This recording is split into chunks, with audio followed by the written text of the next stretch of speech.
Hey loungers, Cole's here. Today I'm going to be doing Dragon Tower. Let me make sure I have this set up right. Dragon Tower 30, difficulty 32. But let's see. All right, that's working. Cool. Should be up and live. Awesome.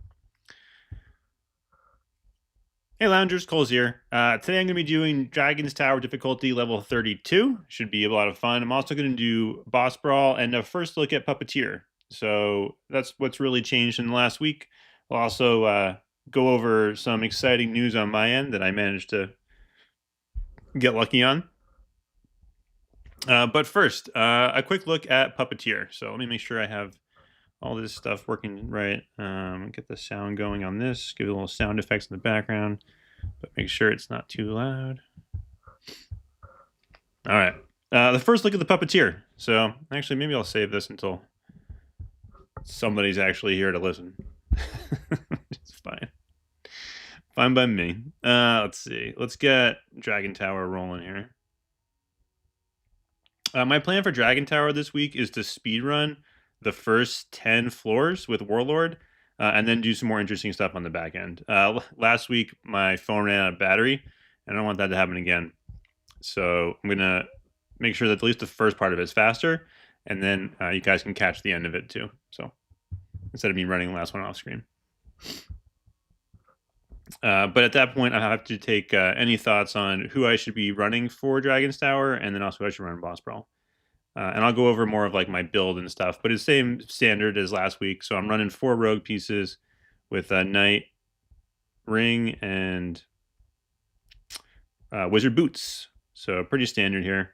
No big updates on Warlord so far. I've been grinding a ton with Warlord the last 2 weeks. My goal is to save up to 12,000 runes and then buy the monthly legendary pass and then put them all into Warlord and into Bunny and Sentry Specialist, and hopefully get all of them up to level 5 stars. That's my goal in the short term. Oh, so there it is. So Dagger of Dawn. Oh, I got to change my weapon collection here. But I got Dagger of Dawn and I got Dagger of Dusk on back-to-back rolls this week. So you have like a 50% chance of getting a weapon in the event, but I got super lucky and nailed both of them, and it was just on back-to-back spins, which was even nuttier.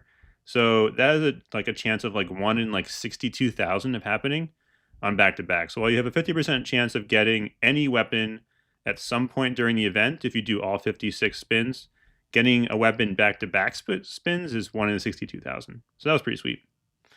But the art on Dagger of Dawn is really weird because it has the Evo on the weapon. It's very jarring. And I need to get used to like seeing it there. But the general build in Dragon's Tower every week is Armor Tome, Damage Tome, big early selections on Warlord. So, and then it's just a combination of disruption and damage as best you can. I have my Scrap Hammer, one of the best weapons for Dragon's Tower, is now up to level 4-star Forge. I'm excited to get that up to 5-star Forge this week. That's my like short-term goal accomplished. And then after that, I'm going to be focusing mostly on getting like all these new weapons I got to 3 stars. The damage amp opportunity from Dagger of Dawn is a 1.1 to burning, which essentially is a 10% increase to your damage because Hoarder always burning.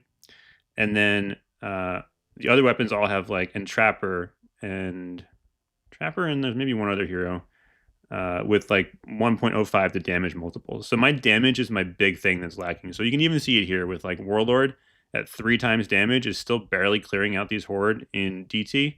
So if I want any chance of progressing further in this game mode, I'm going to need to have more damage. So that's like the medium term focus is getting a Scrap Hammer up to 5-star and then just focusing on like all the damage globals I can grab. So at this point I have armor. So like Ice Wand is the big one here. Scrap Hammer is really good. Scrap Hammer is bomb in DT.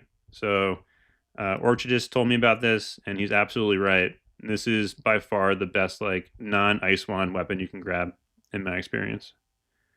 Okay, I'm going to try and run this at like 1.2 speed now. at least, and hopefully 1.3 or 1.5. The big issue is just dodging elites can be hard at faster like speeds. I don't want to like die. If I die unnecessarily with Warlord, it's really be really bad. So I'm gonna try and balance like going faster, and I can grab Dagger of Dawn just to like look at it. Dagger of Dawn's awesome. Look at that thing. Whee! It is very very cool visual. And I also have Dagger of Dusk, but it's going to be hard for me to evolve that in DT at least. Cool. Yeah, so floor 1's done. And this should be a relative breeze with Warlord, I'm hoping. So, and then after this, so after I get through the first 10, I was going to do Boss Brawl and look at the Puppeteer, and then come back and finish up the second half of DT. So the first 10 seconds are the hardest when you have no starting upgrades. Can we please proc? So this is the part I need to like try and concentrate. And I really want Armor Tome, I guess, in this version. So my Dagger of Dawn doesn't burn yet. Oh man, I forgot to take the weapon off. All right, next run.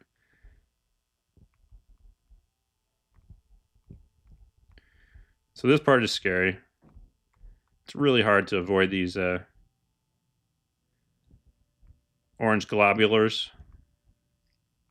It's just a kiting game. I think they drop off to where you are running, so you have to run in a direction and then like change course midair, and that's how you can kite them. And just don't stop swimming. Pull a Dory here. I did some videos for my company last year, and I made a bunch of Frozen references. I don't know, like I've watched a bunch of kids movies with my kids, but I was doing content targeted at like 25 to 30-year-old guys, and they didn't appreciate all my Frozen references. And so I don't know if you guys appreciate my Dory reference just now, but Finding Nemo was big when I was like 18, like just graphically and like story-wise. So it sticks in my memory, even if it doesn't for regular people. Just keep swimming. All right. After this kiting phase, I guess Armor Tome is really what I wanted here, but I didn't get it. Right? Like, I'm just taking these orange things. They just, like, do some chip damage to you. It's never that bad, as long as you don't, like, face plant into one of them. But, yeah, it's just, like, so much unnecessary like, chip damage. All right. So on these 1500 Horde floors, I gotta not run Warlord at the beginning here. Just, like, I shouldn't be this dead. Oh, God. I'll heal it back up. I'm not super worried about it, but, like, that's not great. Not great at all. And there's, like, no way to avoid it. You can't, like, avoid the wrench in that situation, you know? Like, the orange things are just gonna hit me. Which is sad. Like, next 1500 floor horror, I'm gonna run something like one of the other featured heroes maybe for the week. At least to start it off. Because I gotta heal back up now. This is gonna be harder than I would have liked it to be with Warlord. I thought with his 3-time damage it would just be like super simple, but it looks like it's gonna be slightly hard, so gonna have to try a little harder than I anticipated. All right, 1500. So let's go with Blade Master. See how he does here today.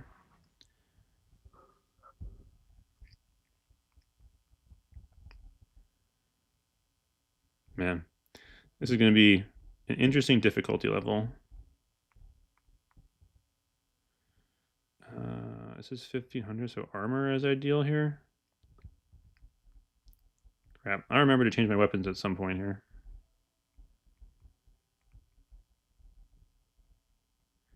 Cat Whistle is actually pretty good for damage in DT because it doesn't run on the global cooldown. It runs on its own like modified cooldown.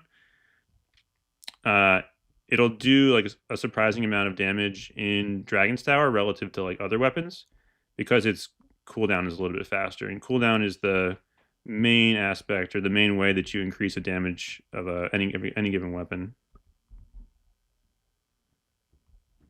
All right, we got archers now. These ones are easier to avoid. You just chillax and don't let them on screen. If they do shoot at you, they're also relatively easy to kite out. So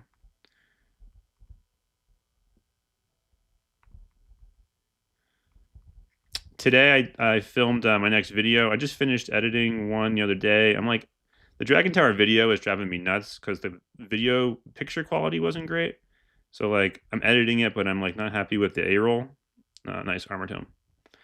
But today I did the most requested video of all time. And you can try and guess what it is, but you're not going to be able to guess unless you're thinking of it because you've requested it.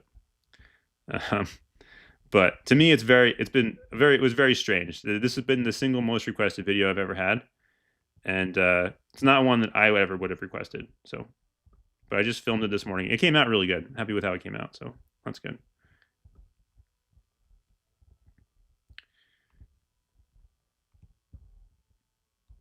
All right, let's evo this guy just for fun.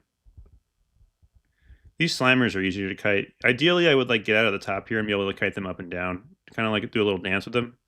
You're doing the tango. But the most requested video all time is the modifiers for every game mode.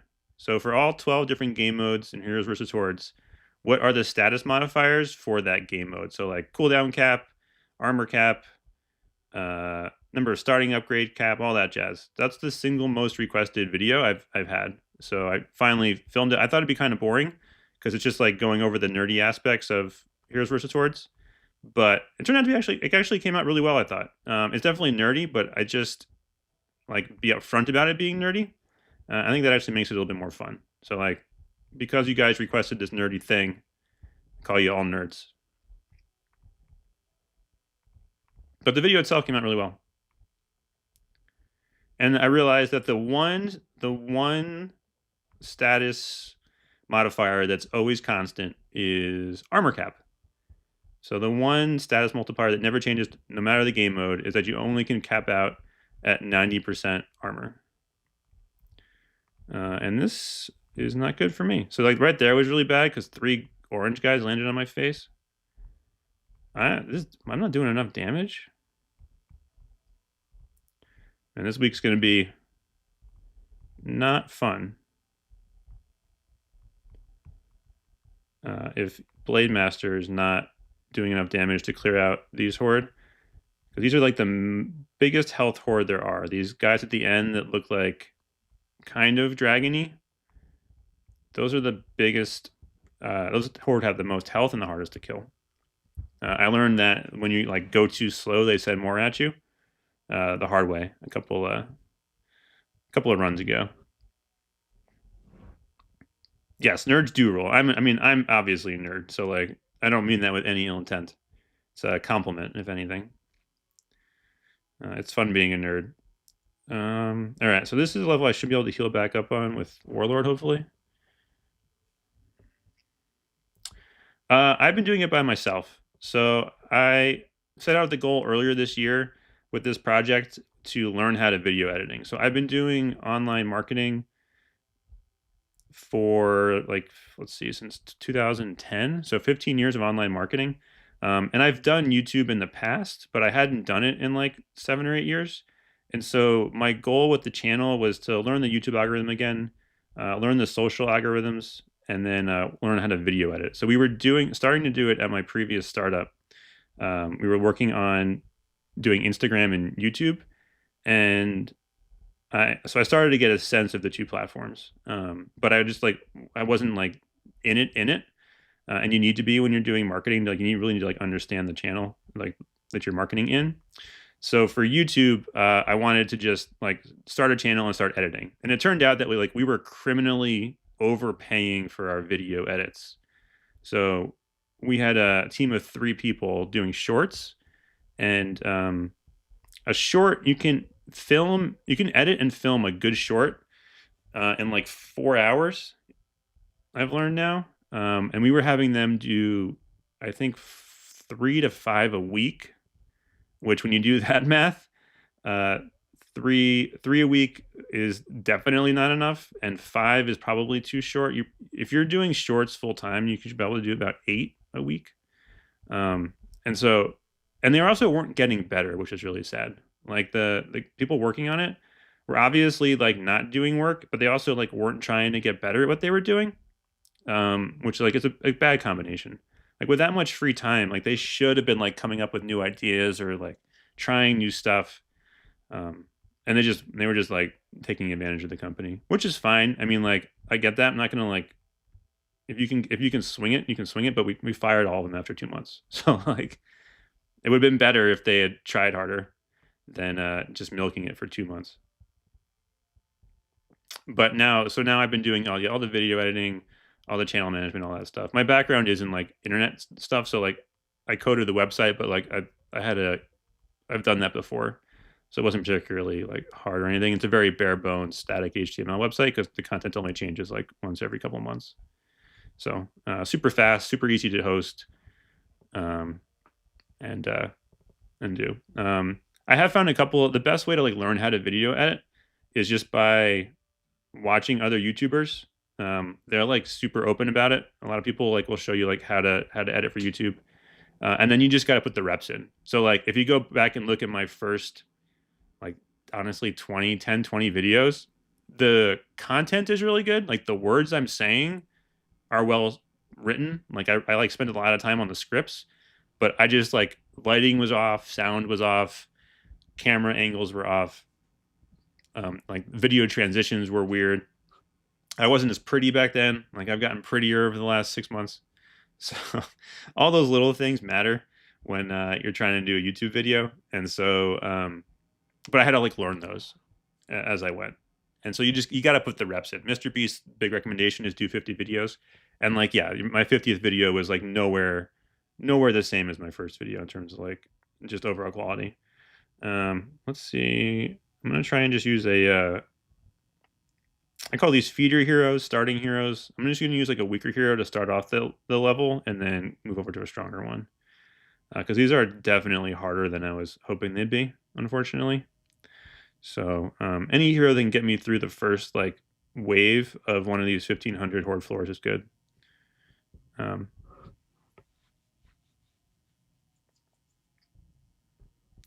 So the hand movement thing, yeah, mixed results on that. I need to work on it. It is one of my things I need to work on. People's attention spans are awful as a general rule on social media. And they need something to like focus on. So I'm torn on the hand movement thing. A lot of really prominent YouTubers, if you watch them, have consistent, constant hand movement. It's not natural for me, so like it's something I consciously have to like think about and do. But I could see it being distracting, 100%. But it's like kind of the world that YouTube lives in. So I'm not sure. I need to get better at it, 100%. And then I could just ditch it too. I could do a video like that, but then you're going to be bored. You're not going to have anything to look at. I think that's the general idea. I think that's why they do it, is so that you always have something that's moving. The other option, if you don't do those hand movements, is just to use like a lot more clips, like cuts. So you'll see this like a ton in YouTube Shorts and in Instagram generally. But in like a 30-second clip, you could have something like 30 cuts. Is not crazy. So like 30 different scenes in 30 seconds. If you watch kids videos, it's crazy. Kids videos, they have so many bright colors and stupid sound effects and just random cuts all of the time. It's awful. But that's what keeps kids addicted, and it's like part of the psychology of like attention grabbing. So I'm not a huge fan of it, and I'd be happy to stop. But it's like if you can get good at it, it should add to the video and keep people entertained. If like just not if just at the very bare bones, it's something for them to look at. Like right now, you're just stuck at me watching. I used to like be gesticulating as I'm going here, but I gotta focus a little too hard, unfortunately. I'm looking for armor tome.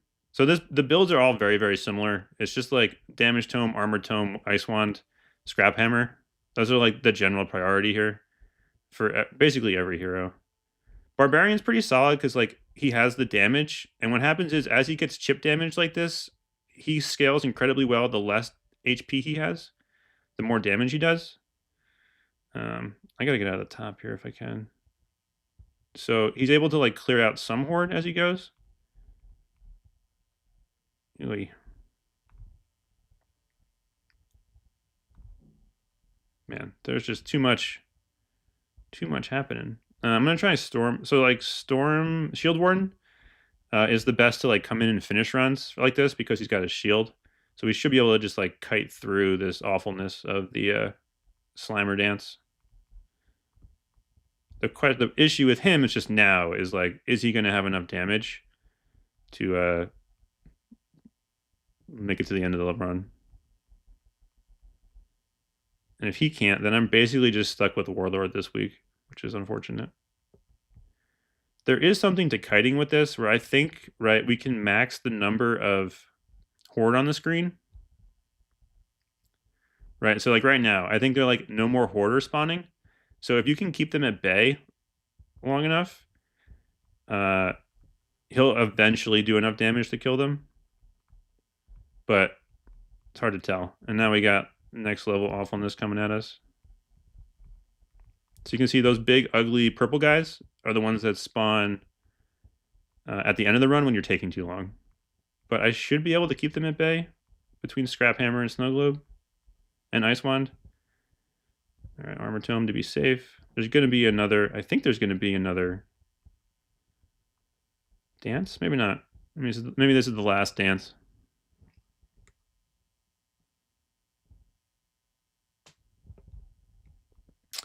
From everyone that's gotten Bulwark, everyone has been super excited for Bulwark. That's been the general consensus I've had.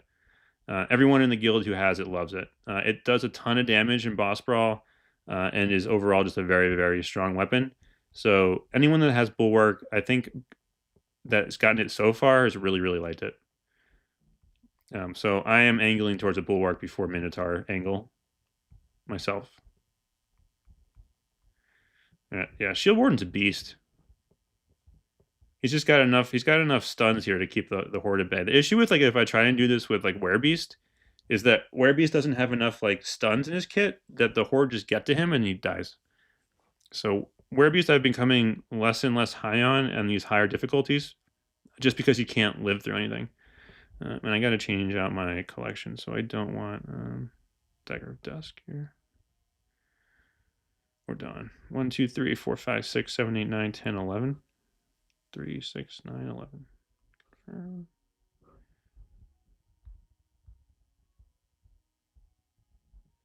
Real quick, this is the build I'm using. So this is like a max of max damage and defensive. I haven't been able to take advantage of it yet, but you can use the Knight's Ring for the explosion to help clear out elites. But I've been too busy focusing on like not dying. All right, 1500. Let's go with Stormborn. I like Stormborn. I think he's got a high cap. Yeah, I don't know anyone who has the hero yet. I don't know if you could possibly have him at this point. I guess maybe if you saved all of your tokens, you'd have enough, but it'd be close.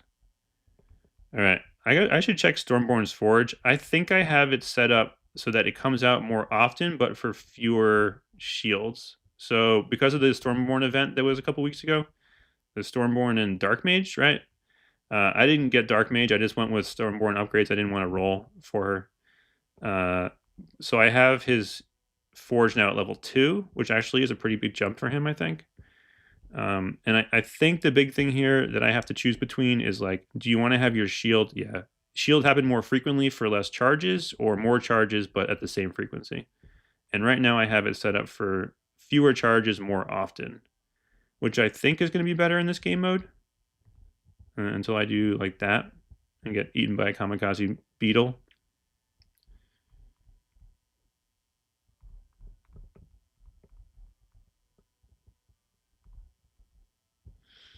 So, but I'm not sure on the total optimal right choice. It's just like a damage stat check too. It's like, I kill some horde here, guy.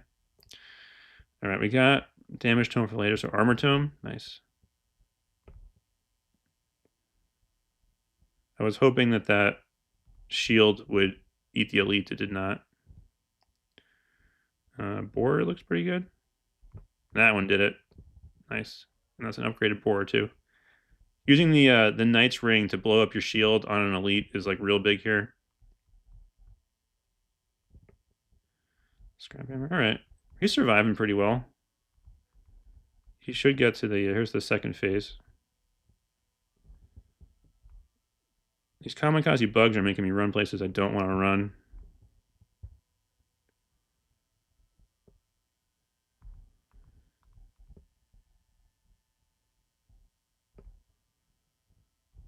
Ooh. That's like when you open a door and you see someone you're not expecting there and it just startles you, you know? That's me and these kamikaze beetles. You can see scrap hammers doing work. I need ice wand. Would be great as my last get here. We made it through 2 of those dances, right? So like now it's just a damage stat check. Ice wand. Didn't I take off Dagger of Dusk? Like, didn't I just take that off? I guess I'll go check again. Pretty sure I did. Did I not save the loadout? Did I click on overwrite or did I click on loadout? You know what? I probably didn't click on the right thing. That would be what I did. Let's see. At this point, snow global play. I definitely didn't click on save and overwrite. That's suboptimal, but not a huge deal. Come on, Stormfather. Let's do this. Make your daddy proud, buddy.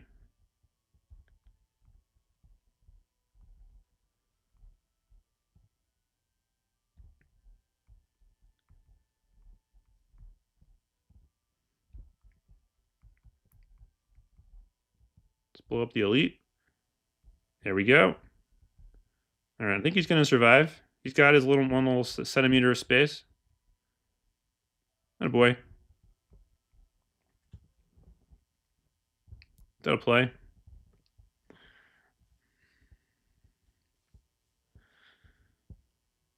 Hey, Clay.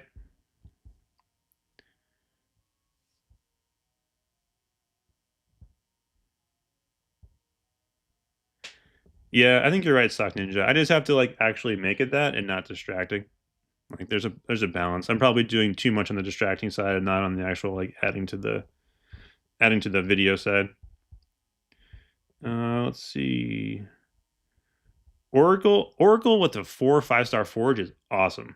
Like really great upgrade there. Really happy about that one. Was in hard mode arena a couple weeks ago. Really great upgrade. Let's do Knight real quick.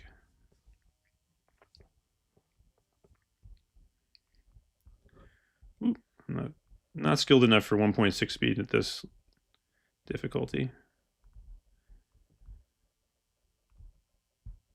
Knight's a powerhouse, dude. For being the first starter hero, what a great, just a great hero design.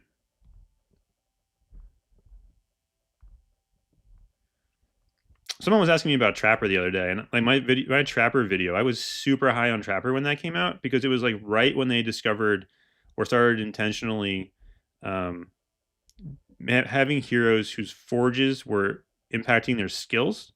So Echo was the same way technically, but like Trapper was the first one I did a video on and like really saw how they were changing their design philosophy to have like forges impact skills.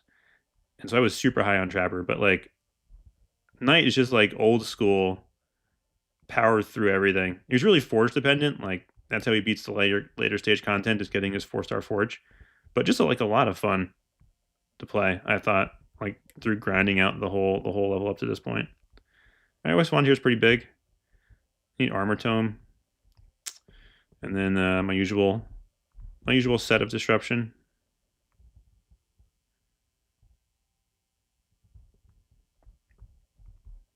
So okay, so evolving his weapon is really big. Oh, I gotta change the stupid weapon settings because it just gives him a massive amount of pushback. Like that's the big thing here. Is like now he should be able to survive as long as I don't get hit by the other random stuff coming at me. Look at this guy. He's got like full screen lawn mowing coverage. I bought a lawnmower this year, started mowing the lawn. I've been doing like a lot of gardening. as a way to like not have to pay for it since I'm not making enough money with this project for the last 6 months. So I've been like not paying a gardener this year and like mowing my lawn. I got attacked by a hornet yesterday. That was fun. I got a nice little like hornet hole in my shoulder. Um, but mowing the lawn's a lot of fun actually, and it pays for itself in half a season. So like it's already paid for itself. I got it back in like April, I think, and it's already paid for itself, which is pretty sweet. So that's like a really good return on investment in terms of like not having someone else mow your lawn. It does like obviously not take into account the time aspect of it, but it's really relaxing to just like go out and like walk a mile in circles. It's like a way to like zone out and think about something.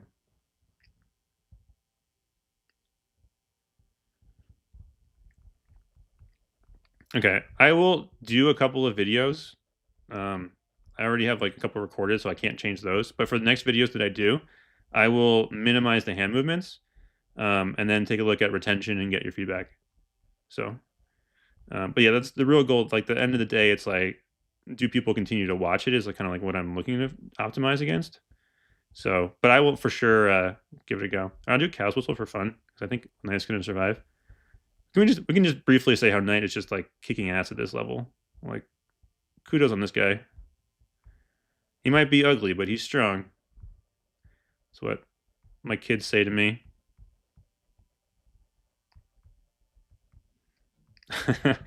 my I don't know what we were talking about. My son was like, have you had any past girlfriends? And I was like, yeah, back in college and in high school and stuff.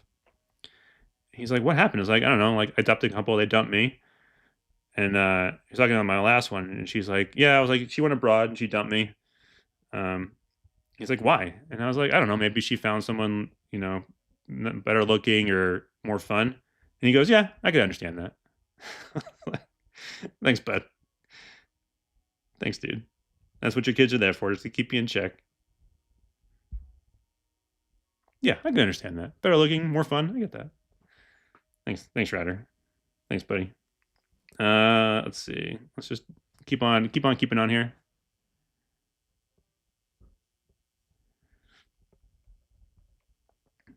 Oh, speaking of Seymour, I don't know if that is Seymour or not, but Seymour has agreed to do an interview with me, which I think would be super, super fun.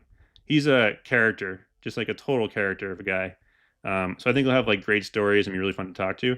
The problem is he's retired and he keeps like crazy hours, and I have kids, and so like the times he's awake, I'm with my kids, and the times I'm like working, he's asleep. So I need to figure out a time that'll work for both of us and try and get that scheduled because that would be super fun to just talk to him about like nothing in general, about the game, but then also just like life and like what other games he plays, how he's gotten to this point, and all that fun stuff. I think it'd be super, super fun. And that wasn't the right way to run by the way. Don't run into certain doom. Run away from certain doom. You can put that on a throw pillow.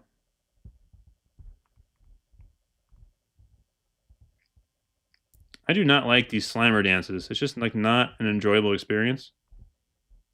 Sweet.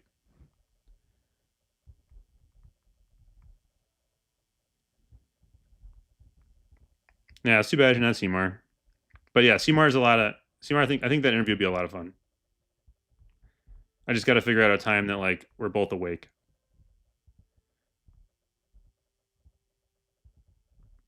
I'm trying to figure out what questions I would ask him too, right? So like general life questions I think will be fun, and then kind of like I really need Ice Wand.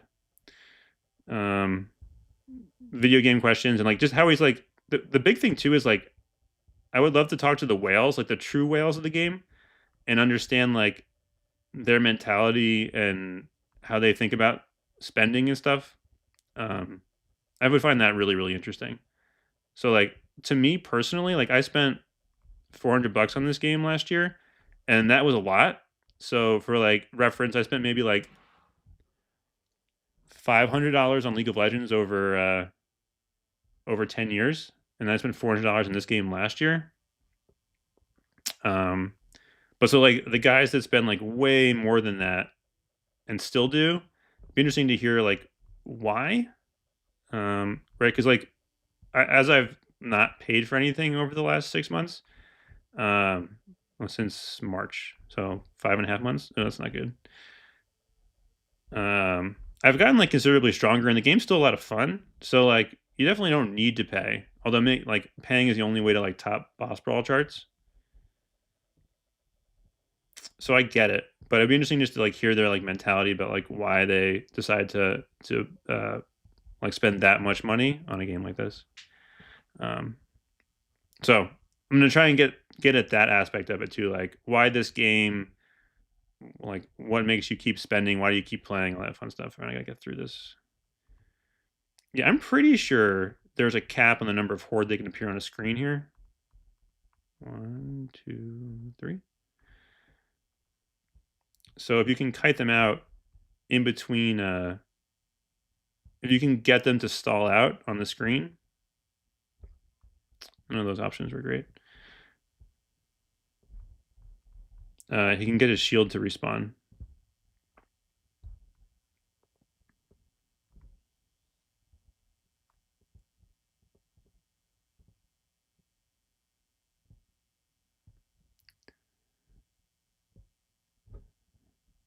How can you improve your CMAR? Is it possible? You need to like take a picture and post it. No, but I know CMAR definitely watches some of the videos because I've gotten comments on them in the past. So, and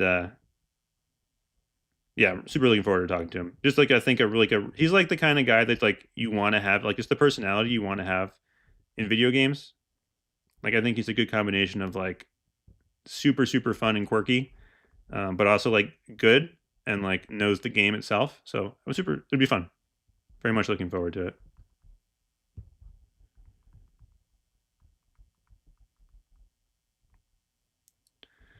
My phone is dying from the massive amounts of death rays on the screen. So hopefully it doesn't just crap out on me right now. But this might be like too power intensive to do. Death ray super strong for the slow and the damage. Like you'll see, I'll look at the damage stats real quick, but it should be max damage. Because you have like this scenario where it's just on like 80 of them all at the same time.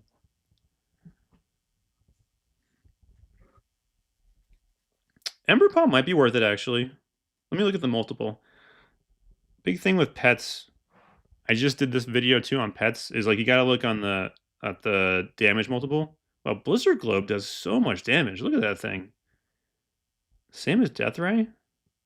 Alright, bombs don't do anything, so that's just really, that's more of a applying burning effect.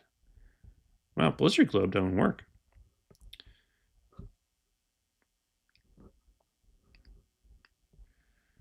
Collection.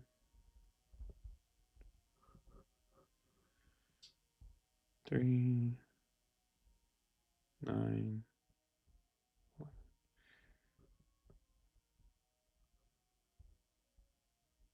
All right, I'm very clearly hitting overwrite. All right, sweet. I just must have hit the wrong one last time. Pets.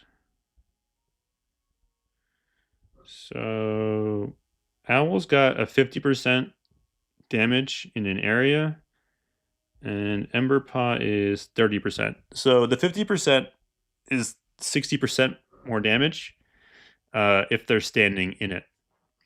And the way pet passive numbers work is literally don't read anything it says. It's just the number, and that's a percentage of your weapon damage and their power score.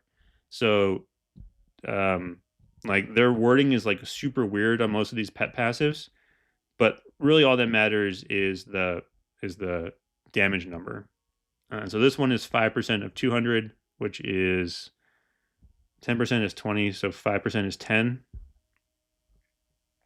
So this is like a 10% damage, and then but it hits the target, and then this one is like right 30%, but it's got to be standing in the aura.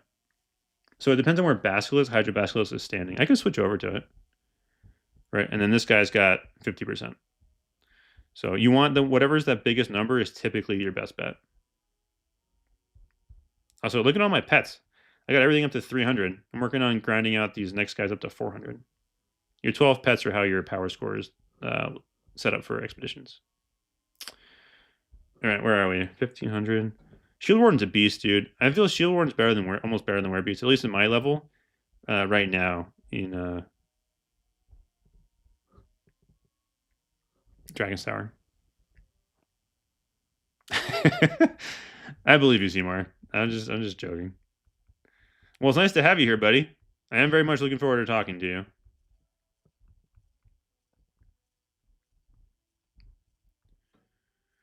Clockwork Mage is basically just trying to survive.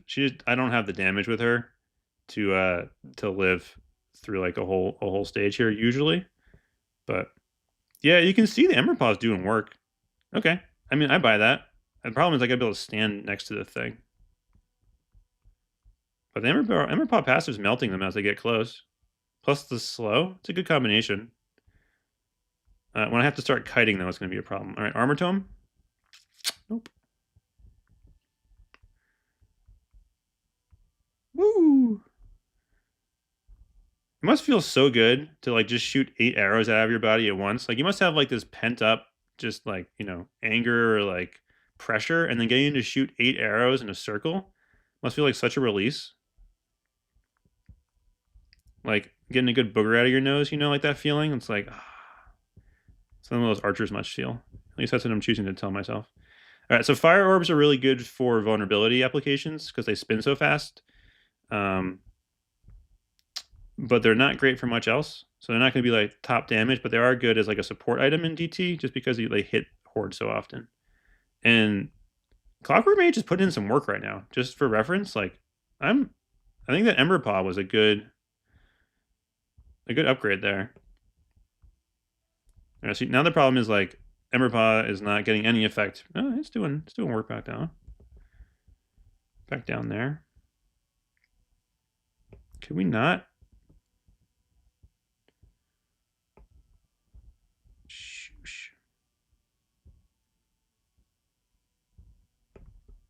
I saw the lane there. I don't know if you guys saw it, but I saw that lane. That was a pretty cutting lane, I thought.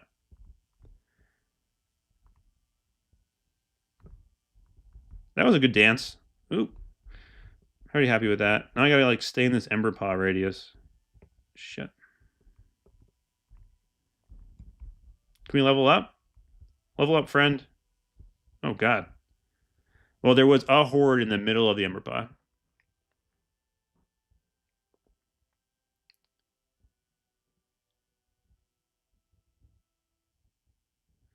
Yeah, this is like too many horde in a circle.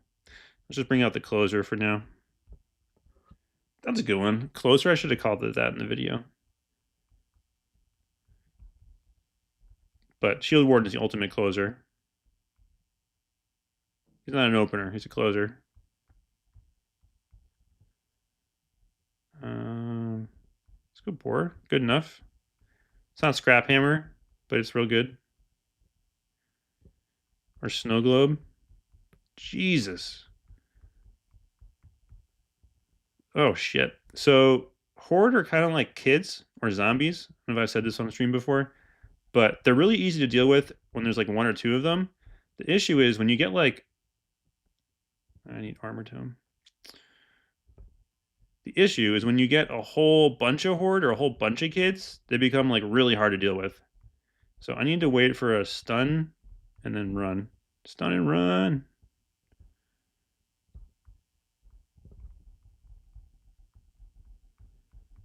I want to keep cutting left. Can you hex kite here? Not really. Maybe a little bit. There's like fewer spawning that direction, right?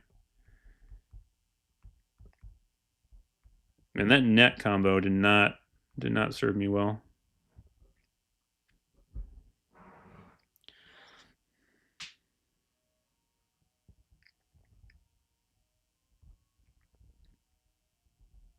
Kite through the Ember Pod. That makes sense. Do I have any other good openers here? Has anybody died to Barbarian? Yeah, 3 guys died so far. Let's go this guy. Oh wait, this is 3,500 horde. I'll still use an opener. The grind event, guys. It does exist.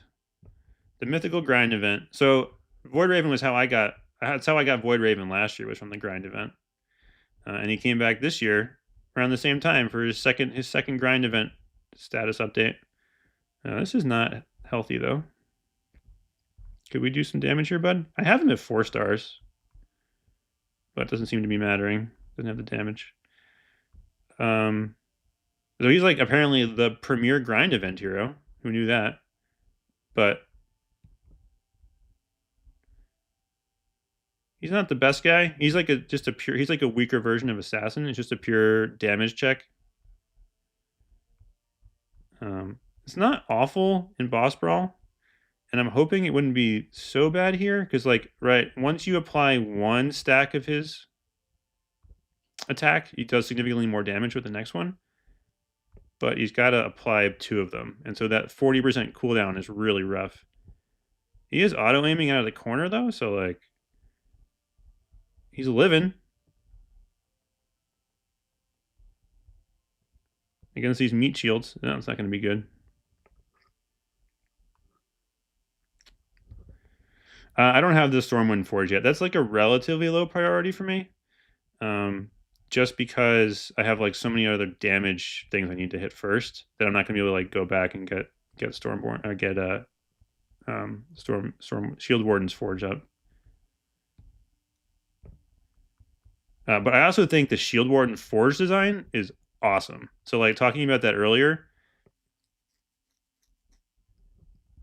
they've put so much effort into the forges, improving the skills, and I think they did an absolutely fantastic job with Shield Warden. So like if that had come out last year when Shield Warden was released, the forges would have been like, does 10% more damage, does 20% more area of effect, like just really boring, stupid stuff. But since they've gotten so much better at hero design, we got some like really, really cool forge options where like you can disable his shield totally for more like considerably more damage. So then his skill will start proccing automatically every 6 seconds. So right now, his second skill only procs when his shield goes away. But in the Forge, you can have it just going every 6 seconds. So he gets like a 6-second nuke and stun. But he doesn't have the Forge anymore. So like his core identity's gone.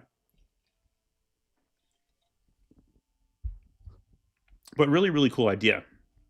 And we just wouldn't have gotten that last year. It would have been boring and stupid. Because you can look at Astral Mage or like Werebeast, right? And those forges are boring. But the new Shield Warden Forge is like amazingly interesting. So I don't know if it's good or not, but it's like very cool. All right, just plowed through the first 10. This has mostly been a shield warden coming into close type deal. Does anybody have anyone they want me to run in Boss Brawl? I got one BGH request early on, so I'm happy to do a Big Game Hunter. But if there's any other hero, I'll literally do any of them that I can. I have Inkbot, if you want me to run that. But happy to do anything. I've done Slime Sage. It's boring because like it just doesn't do anything. Living Forge is fine. You have to kind of like aim your forge as best you can. So let me know if you want me to do anybody. But Puppeteer too. I haven't looked at this hero yet, so it's going to be like a very first look at Puppeteer. I'll give you my first impression and how I go about looking at heroes when they first come out. So I know nothing about him besides the cool lore that they posted on Discord.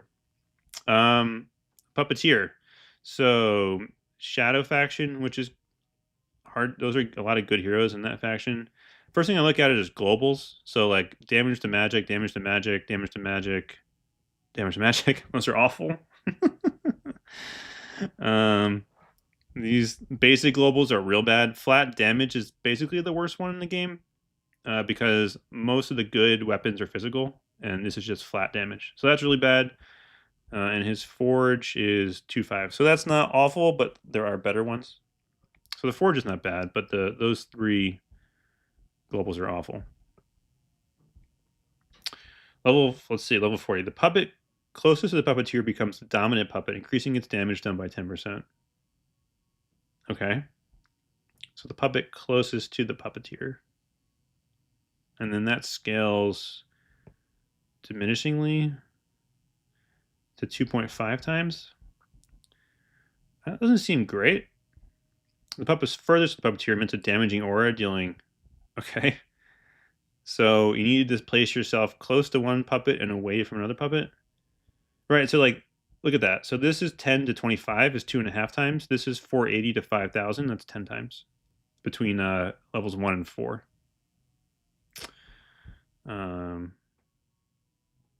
Per tick. So he's got a static aura that will do damage per tick. Okay. All kills. So the reason why Dark Mage is awesome is, and a lot of some other heroes are great, is when their ultimate procs off of something other than kills. All kills is better than main weapon kills, but still isn't the best. Reducing their cooldown by 10%. I wonder if they're going to have their own cooldown, internal cooldown.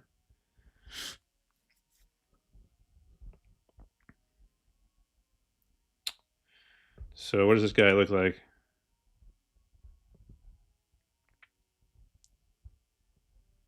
Oh, he's literally got just 3 puppets chilling out.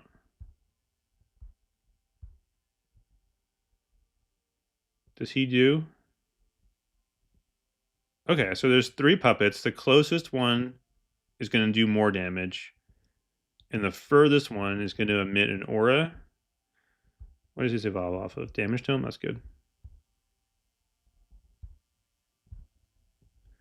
So the furthest one down there has got that green aura going. All right, that green aura down there. And you can see it's like twice the size of Emberpaw. Oh, I have wizard boots on. I don't want wizard boots. I don't want to collect XP.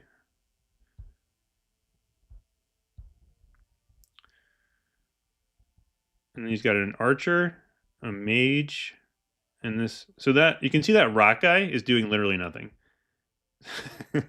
So that's never great. There's like literally 1/3 of these marionettes right now that's just stuck close to me, who's not doing anything. And I can't relocate these. So those two the green guy and the blue guy are static.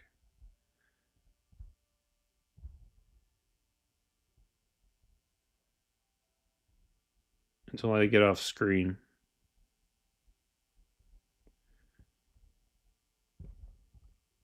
So you have to like manage your marionette positioning. But like that pound guy is doing basically nothing. So that guy over there who's just dancing on top of me is like a wasted unit.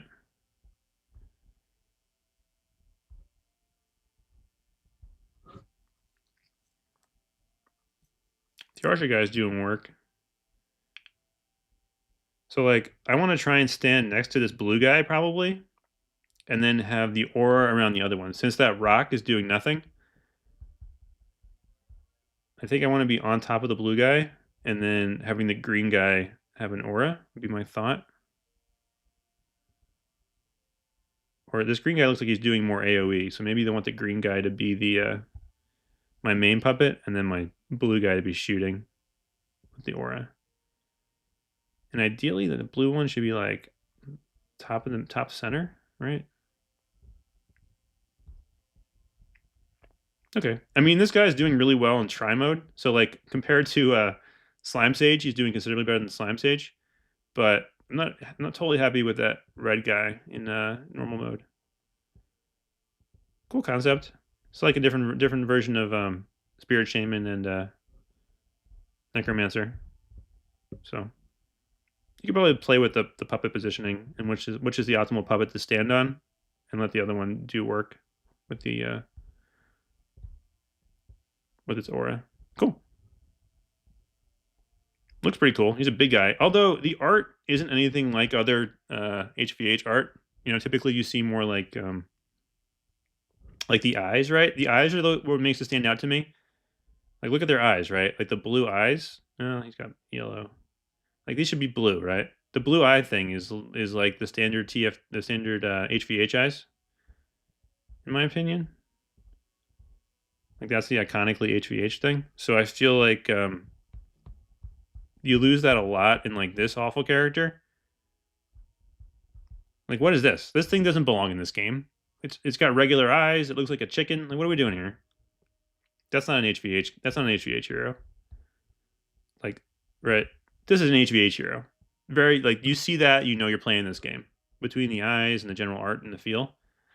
But then this guy, right, doesn't have the eyes. I mean, they're just behind a mask, I guess. So but the neck is weird.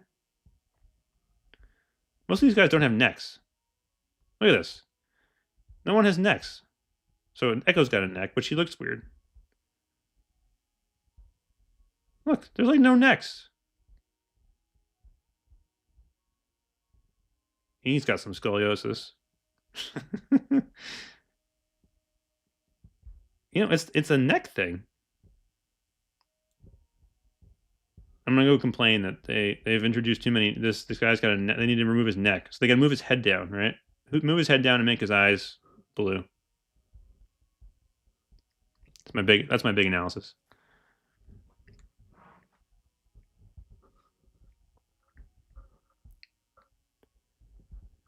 Yeah, no one's going to be doing the that exchange.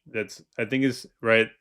Talking about it earlier with whales. The key to this game is a cash grab at the end of the day, and they don't do a ton of like those. Like that's like super tokens are very much a money thing. Tokens in general, that's how you speed up this game significantly is through token purchases. So I'm not going to do exchanges.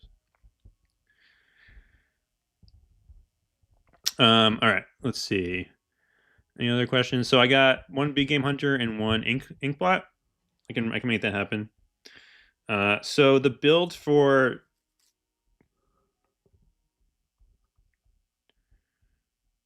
boss brawl is maximize your status effects. So you want like burning, poison, bleed, expose, everything you can get you want. And then for some reason, Hydrobasilisk does the most damage to the boss for whatever reason. So, but I need to do in order to get bleed, I'm gonna need in order to get every status effect, I need to run an Earth Striker for the burning. So I have like so many other status effects now that I need to get applied that I rely on the Earth Striker to get burning. 3, 6, 9.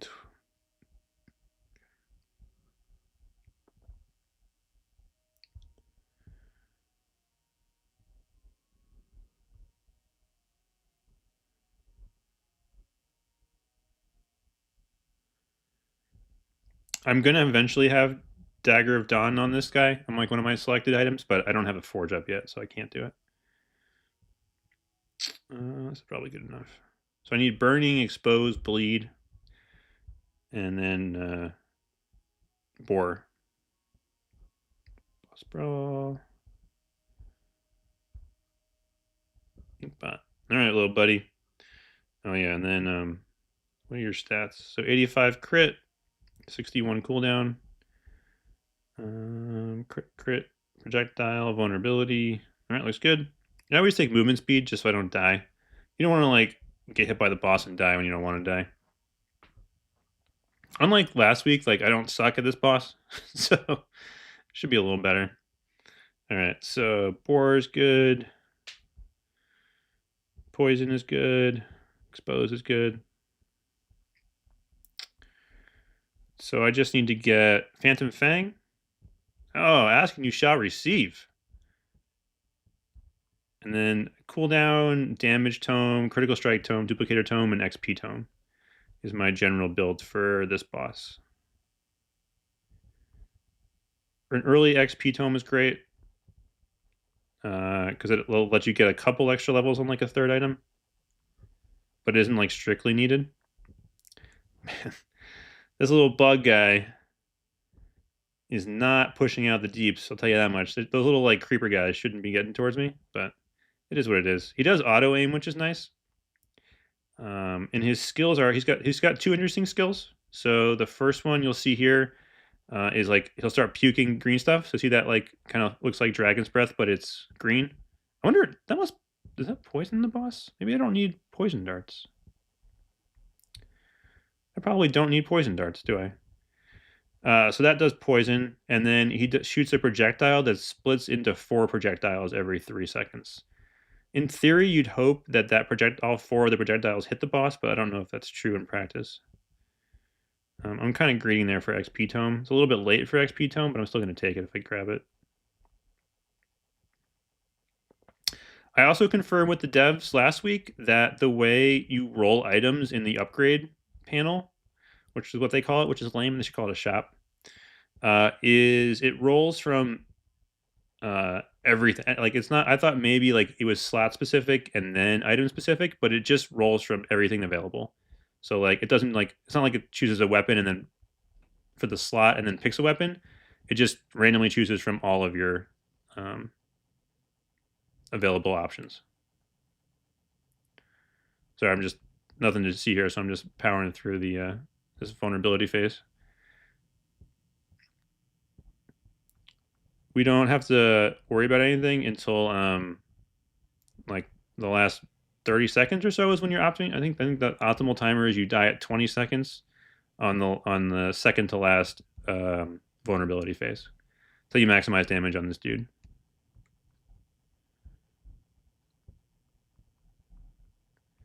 And I'm just going fast so I don't run out of batteries later.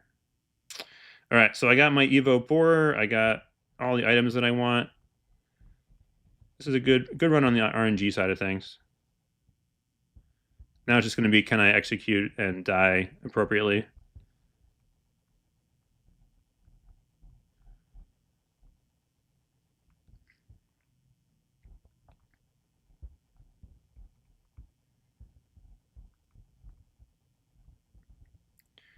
All right, I'm in a good spot here. I want to be at not full health. I've learned too is like try and do things at half health. It'll make it easier to die when you want to die, and it also increases your damage because of the lower health you have, the more damage you do for all heroes. So like I took that damage on purpose there. I also want to level up. All right, cool. And now I just kind of want to chill here and not level up during vulnerability phase. Okay, so this basically times out around 24 seconds, 23 seconds. Well, they'll stop spawning, and then you got to try and like die now. All right, so that was like perfectly done. Almost perfectly done. And then stand on the boss. Woo! Stand on the boss as best you can. Is how you max damage. So that was like 1 second too early. So I really want to die around like 21 seconds. 20 seconds, not 22. I lost out on a little bit of damage there. There you go. Pretty solid run. The bonus damage is more than his base damage. I guess that makes sense. It's 2.5. Yeah, it's never good when Inkblot. It's never good when your main weapon is below your 2-star dynamite slingshot. Oh, that's really bad. Poor little guy. That could just be because I only have him at level 75 or whatever and level 90. Or he's just really bad.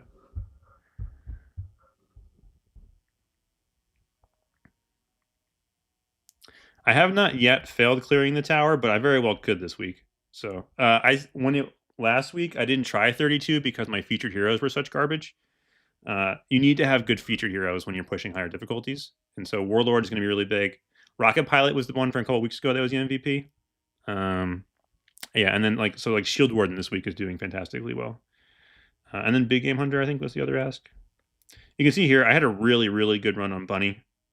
1.6 was with just the standard. That's my highest score ever on any boss brawl. I also had a really good second run on Warlord. That like 1 second difference like it was like a 20% damage gap.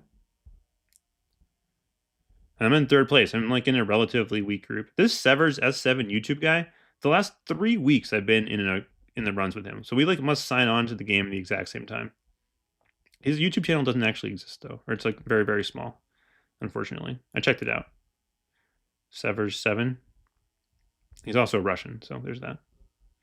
And then Invictus. Is he by himself in this guild? No.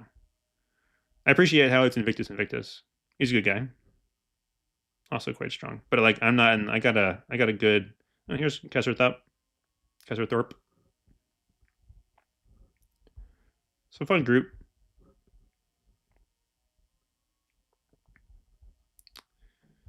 All right, and then let me run this. Press the right button. Yeah, Warlord definitely dies for me each week eventually because you're using him so much that if you're not careful with like how you maintain him, he will die.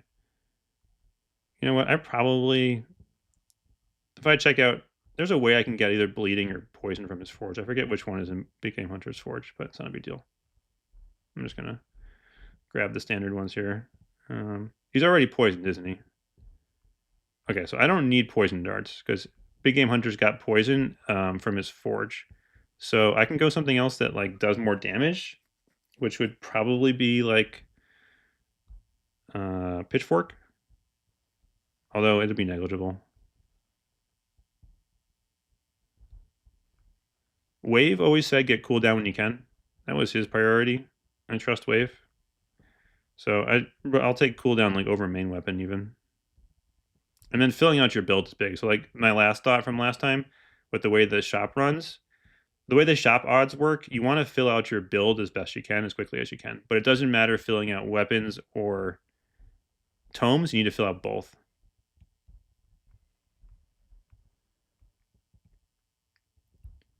All right, this is really good RNG. So I'm standing on the boss now just to like take some damage and reflect some damage back onto him during invulnerability phase. Like small optimization there. I'm in a tight fight here for third place, so I want to make sure I at least squeak out as much damage as I can when I can. I probably could take XP Tome there. Like I'm still 1 minute in. XP Tome is probably not awful take there, but I don't think it matters. It's gonna be like 1 point in Pitchfork difference. So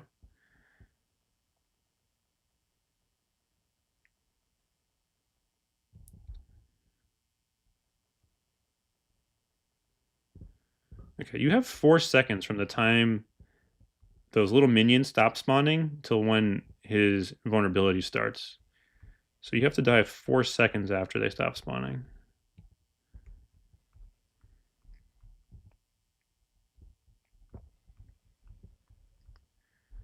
I should get Boar up before I work on Critical Strike. Critical Strike I also find to be like the least important of all the damage tomes you can grab.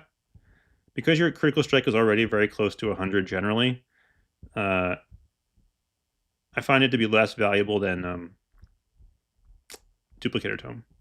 Because Duplicator Tome is like a straight percentage increase to your damage. And the Critical Strike Tome isn't quite, I don't think quite matters as much. I haven't done the exact math, but that's my general take on it. Really don't want those bugs to kill me. All right, I got Boar. It's gonna be full build, right? So if I like took another level in XP, maybe I have like 2 extra points in Pitchfork, but I can't evolve it anyway, so I guess I could evolve Dynamite Slingshot if I got like a ton of XP. I don't think I'm going to be able to, but all right, I'm gonna try and take a little damage here. There we go. Got one more run before all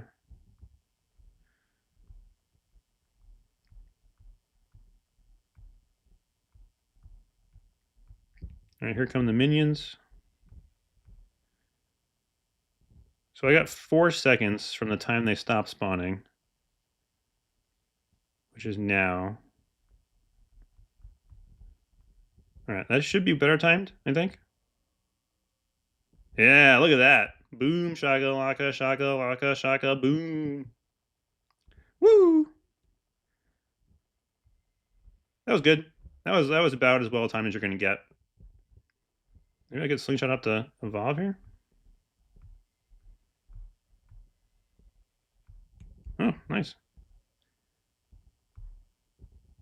Max damage. That was a really good run. 310. So last week my boss brawl was a disaster and was an embarrassment to my family. But that, my friends, was expertly well done. So that's about as high as scores I think as I can push with Big Game Hunter. Let me check my log.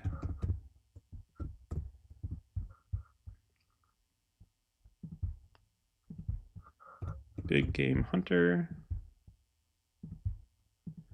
Yeah, that's my best score with Big Game Hunter by like 30%.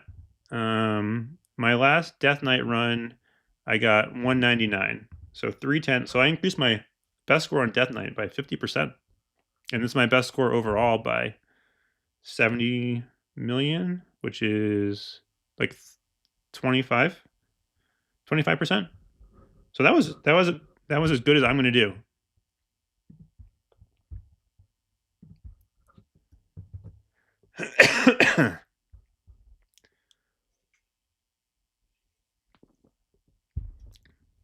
So you're having trouble finding info on exposed because it doesn't exist. It's like you have to have been on Discord when somebody else has asked in order to know. But what's my batteries at? Batteries at 37. Expose increases all the damage sources to the boss by some amount. Slingshot is 20%. Druid has one built in, I think it was 15 or 20%. And then Cow Whistle has one at 5-star that's either 10 or 20%. But it's generally just a flat damage increase to whatever target. It like lowers their defenses. But yeah, the reason why you don't have info on it is because it literally doesn't exist. It's just like that's known from the devs talking on Discord. All right, I'm going to try and go a little faster. Best I can here, just so I don't run out of battery. But I might run out of battery the last couple floors again. All right, 3,500. What's right? I haven't done Sentry Specialist yet, so let's just do her. 1.1 for Dynamite. Yeah, sorry. 1.1 for Dynamite. What is it, like 1.2 then for Cow Whistle? One of them is 1.2, one of them is 1.1, and one's 1.1.5. And the highest one sticks. So the one thing with Sentry Specialist that we learned last week is like you have to use her cannon as bait, her sentry as bait for the horde, and you don't need to evolve it. So like you need to let it like get off screen and it'll respawn, and then use it as bait.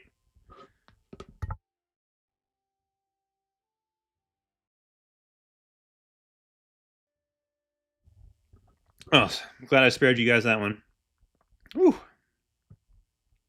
So you have to like have it respawn and then spawn back on, and do a little dance with it. It's like all. If you can get this cannon up to level 3, she's a beast. But you got to survive until cannon's level 3. Oh crap! I got to put Ember Paw back on. Ice Wand, Armor Tome. Also, her cannon, her sentry, scales off of your armor and your life. So Armor Tome makes the cannon stronger too.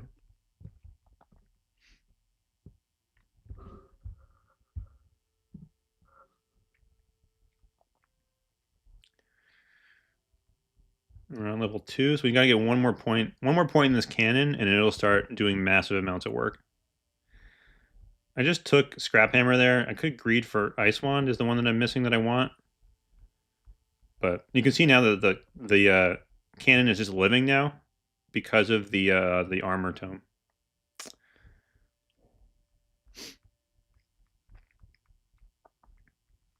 We're almost to level 3. Ice Wand. I wonder if Poison Darts may be better there for this applying poison to things. All right, Ice Wand, nice. Okay, so I'm gonna live in terms of like regular horde getting to me. It's just can I kite through these elites? All right, so we hit level 3. Now she just turns into beast mode. So this cannon's just gonna start like dismantling everything. Except for the elites. How do I get the elites to die?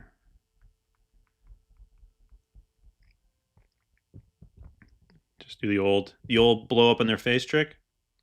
Nope.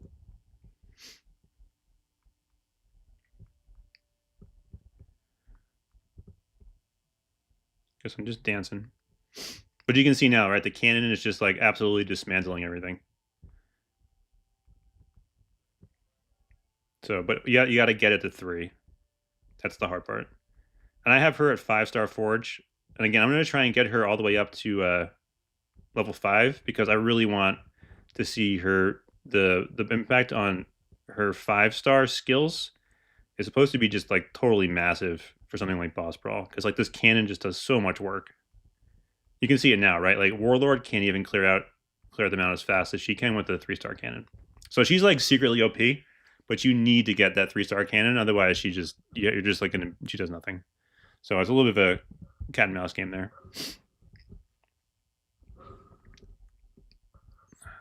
My screen moved. So they're now okay? Should be okay now, right?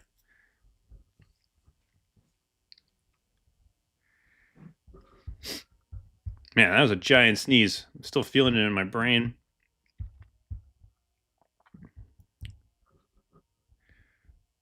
$3,500. So who's gonna do enough damage? Oracle. Let's try Oracle. Evolving her weapon is going to be big. If I can get to that, she should be able to like live for a bit here. We'll see. Oh, I forgot to change my. You know what? I forgot to put on. I'm gonna leave. So if you leave, nothing happens.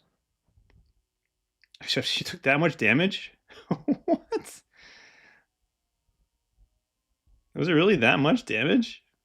What the hell?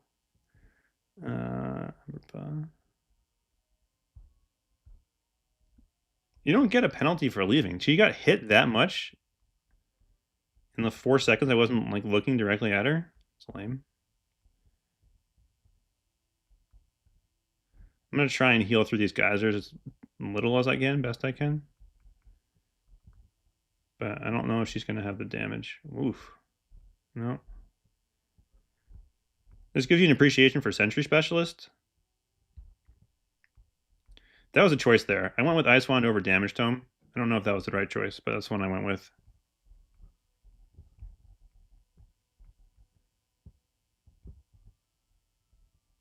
All right, I have a good. I'm in a good spot at least for Shield Warden or somebody to come close this. So she opened for me. So this is like when she just starts doing a ton of damage, is with her ultimate. I don't know if it's gonna be enough, but she's trying. And then I need to get.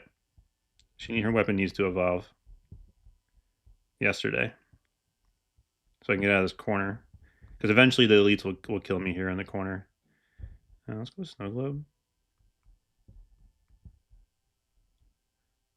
The one good thing about being at no health is that you just do like a ton more damage, but the problem is it's not enough. He should be good to go here. I would have liked to have his weapon evolved by now, but with Ice Wand and Snow Globe, I should be okay. It's this part right here that's scary. And now I have 15 seconds on the slow from Basilisk. You can also see my Warlord healed back to full. I had that like one really bad 1500 Horde floor level, but now I'm back full again. I need damage to him, ideally, but he's a beast, so it doesn't really matter. This is kind of what I was hoping all the floors would be like. Be like, stand in the middle and chill. It has not been like that so far. But see now, like I'm getting no Ember Paw value.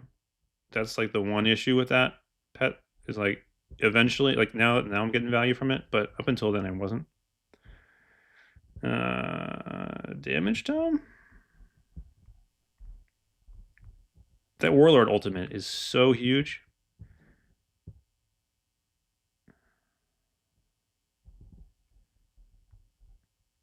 Just take expose and go from here. I need damage tome. I need damage tome like I need a bad haircut. Urgently. I don't think that's how that works, but...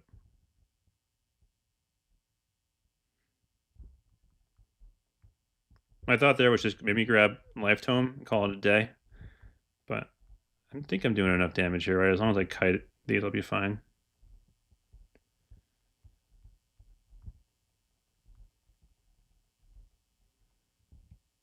There we go.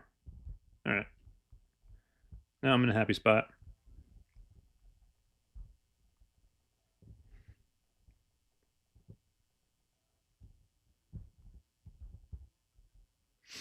I like how sometimes they give you the coins and sometimes they don't. I don't understand the internal logic for when elites give you coins in Dragon's Tower. Not a big thing, but...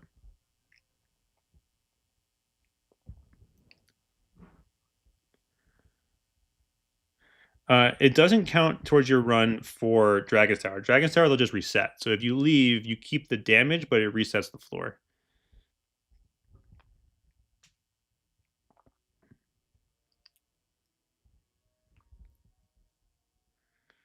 Let's see. Any other fun heroes to try? I tried something like Dark Ranger last week, and like it just doesn't have the damage, so he just instantly dies. They do most of the time, Paradox, but then they don't sometimes. Like I don't that like that's how it should be in theory, but it's not every time. Oh God, Rocket Pilot. That wasn't what I wanted. You can tell the difference too, right? Remember when he was boosted 2 weeks ago? Like he literally just beat the whole game for me, and I couldn't even fly to my corner in this time. But yeah, we'll see it sometimes. Like sometimes they won't give you their the upgrades for some reason, or like the coins. I don't totally get the logic.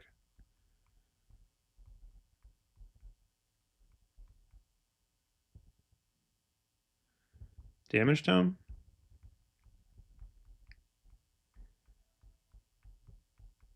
So Bunny's my highest like straight DPS hero, right? You see that in Boss Brawl, like just pure like raw DPS out of the gate, and he can barely handle. He's like barely doing enough damage right now to live. It's going to be close whether or not he can like keep on living. No, that's fine. I just Rocket Pilot wasn't long for this dungeon, this tower.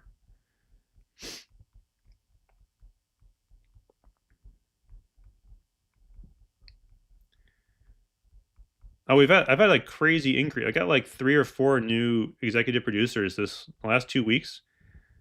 After and so like I'm trying to like remember everybody's name and get them all straight. Like I had it on lock because it was like the same like 4 or 5 OG guys for a long time, and now everyone there's a bunch of new people. So Paradox is one of them. Arc is a new one. Talon Nasty is a new guy. Um, Colin too. So I'm working through. I used to have my whole little spiel at the end of the video like all set and ready to go, and now it's like I got to like think about it, and I'm not at practice. It's a happy problem, but I appreciate all your guys' support. So it's been so much fun to do this kind of stuff. I'm gonna keep trying to do it as best I can. Let's see what we got here. So I have Armor Tome and Damage Tome. So let's go with this.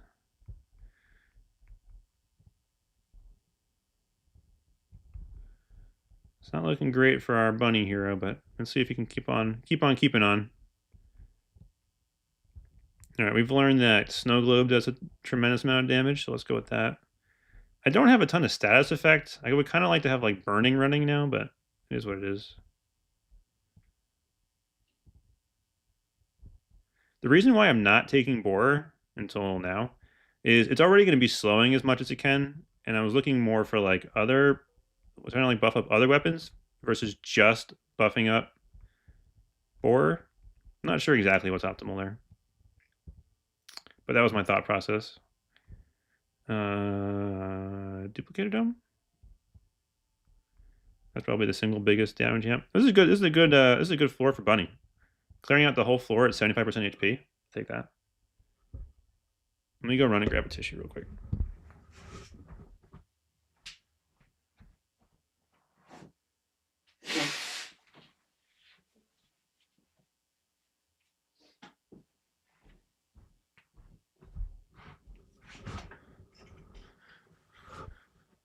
I probably could have taken. I do need a better level of producer. You're right. I need like, what's the executive producer, the front runner for the show, and then I can give. Maybe I will do that, and then I'll also like include a T-shirt or something, or a T-shirt or a mug. It's a good idea, Paradox. Let me set that up later today. I usually do take poison darts in DT. The status effect is great. I don't know why I didn't whenever I was thinking just there. But that last run, I did not have a ton of status effects, which was probably suboptimal. I probably don't need Snow Globe if I have Slingshot. My Slingshot isn't 5-star yet, though, so it doesn't have, like, the freeze aspect to it. You get the freeze at 2 or 5. This Slingshot's awesome, by the way. I was given to it, so you have a chance to freeze at 1, and then expose, and then what is this? Slow? The slow at Arctic Boom. Slingshot's awesome. I was given Slingshot as part of the creator program, just full disclosure there. But I did roll Dusk and Dawn back to back, which is really cool. So this game's a grind. You gotta do all 56 quests every time, and you'll just over time you will get stuff. I didn't have any special weapons until Candy Cane at Christmas. So like for reference, that would have been 4 or 5 months into the game. Candy Cane was the first one I got. But then since Christmas, so in the last 8 months, I've gotten 1, 2, 3, 4, 5, 6, 7, 8 plus gifted 9 plus gifted Slingshot. So game's a grind. And eventually the luck will turn around for you. You just got to keep setting yourself up to get lucky. The creator program, I got Dynamite Slingshot, and then I've gotten the Hero Pass and the Adventure Pass and the Speed Boost for the last 2 months.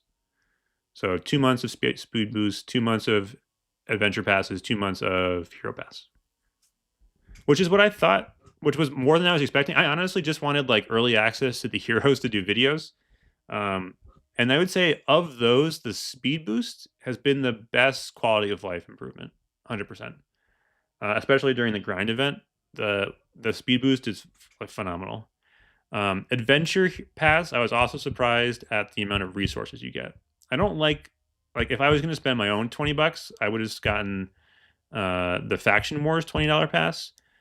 But I was pleasantly surprised with the value of the Adventure Pass, and not as much with the Hero Pass. So my new like ordering of things would have been would put the Adventure Pass actually above the Hero Pass, but Game Speed above both. If they make Game Speed permanent for $15, I'd buy that tomorrow or now on stream. But the fact that it isn't permanent hurts my opinion of it. But that Speed Boost has been the biggest quality of life improvement by far. And if they made that permanent for $15, it would be a easy wreck to buy for everybody. Right now, I would say only get it if you can afford it, which is like way below my rec for no ads and Pet Expeditions. Pet Expeditions and no ads, I'd say anyone who's played the game for 1 week and likes it needs those to like play the game. Like you buy no ads and you buy, what is on me? You buy no ads in the Pet Expedition and the game gets 10 times better. Speed Boost would be like if you like have $10 to spend, I might actually spend Speed Boost $10 a month. I might recommend Speed Boost over the Adventure Pass. Sorry, over the Hero Pass. Definitely over the Hero Pass. And then like I think the Adventure Pass was surprisingly valuable. I honestly almost didn't take Slingshot. When I was given it, I asked everybody in the guild, and they all said I should take it. And my hiccup was this game is so much about getting lucky and or spending money that being gifted an actual item that didn't require any grinding felt wrong. Like I haven't minded at all getting the passes because you have to put in the work still, but getting gifted a weapon felt off. So I asked everybody in the guild, and I asked my wife, and they all said take it. So they're all like, "You're more than making up for it in the content, so like, don't sweat it." That was what everyone said. So I ended up taking it, but I would have been totally fine rejecting it because I feel like that felt like cheating. The other passes and stuff felt like just putting in the work. But getting gifted a weapon felt like cheating. So I would not have taken it, but for the fact that literally everybody said take it. I also did the math, and I mean, right, like that's technically like a $75 in-game value. I know at least 5 people that are playing the game because of me, so I paid for that already. Like they've personally told me I stopped playing or like I wasn't into it, and then I saw your videos and I kept playing, which is like awesome. It's so cool to hear that. So I guess I technically paid for the slingshot already, but to me it felt off accepting it right away. All right, so this where the heck am I in this build? More damage. These elites, dude. Pain in the butt. But so you can tell here, like Bunny has the damage to clear this, where several other of my heroes just like Rocket Pilot obviously like just didn't. Bunny's doing work. Like 2 floors out of Bunny is a win if I can squeak this one out, right? And you're not dead until you're dead, so. I took critical strike chance there because I think that's my, or no, I took poison there for the slow from this. I don't know if it's worth it or not, but that was my thinking. Was now I get this AoE slow. So right, if I kill this elites, oh, I did get the coins. Okay, I thought maybe I wouldn't get the coins there, but I did.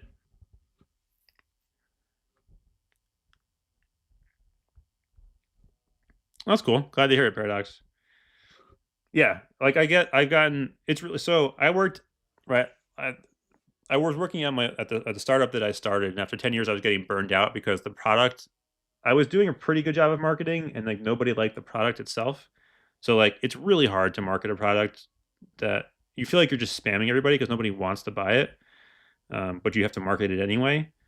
And so it's been so refreshing to like do things and then basically like every day have someone say, like, I appreciate what you're doing. It has made my game more fun or like has made my life better. It's like so rewarding compared to like when you're just basically spamming the internet full time. So like even though it's like a much smaller base, like we were up to like 8 million users a month in my startup. Uh, so like a really big population of people.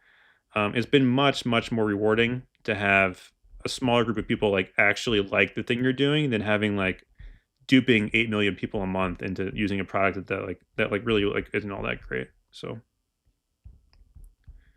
I don't know if I should have evolved my weapon there as a point of like in-game thinking. Because Blade Master's going to die, if I evolve my weapon there, whoever comes in next has their weapon evolved. But this is also a floor where I just have to live. So Ice Wand sounded better. That was my internal logic. Oh, look at this pretty dance.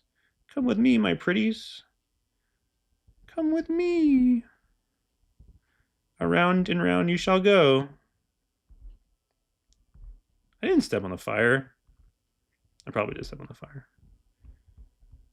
All right. So Blade Master did his job here. Like getting through one round of the special cutscenes are nice. The special sections. I don't know what the hell they're called. I'll take that. If you can get through like at least the start of the second one would be good. That was a nice little Slimer dance though. Yeah, his damage is falling off. Come on, buddy. Let's evolve your weapon. Nice. Armor Tome. I don't actually know what this evolution does. I think I got it a couple weeks ago, and it just keeps spinning to win. So like, I'm not sure exactly how he's spinning differently, but he's spinning differently.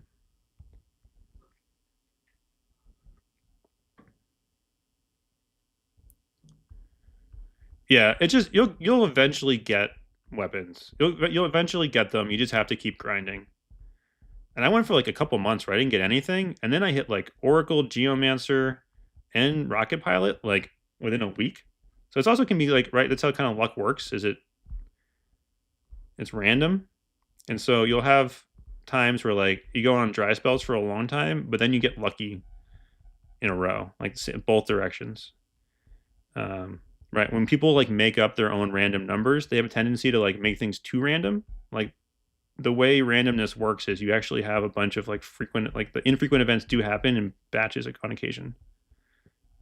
Right. So like if you're flipping a coin, it isn't going to be like heads, tails, head, tails, head, tails, head, tails. If you flip it 100 times, like in there, you're going to get like 7 heads in a row commonly. Right. Okay. What the hell am I doing here? Scrap hammer.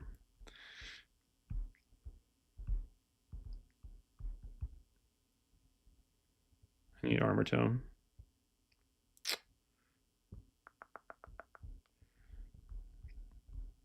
So the best way to get lucky is it's called increasing your surface area for luck.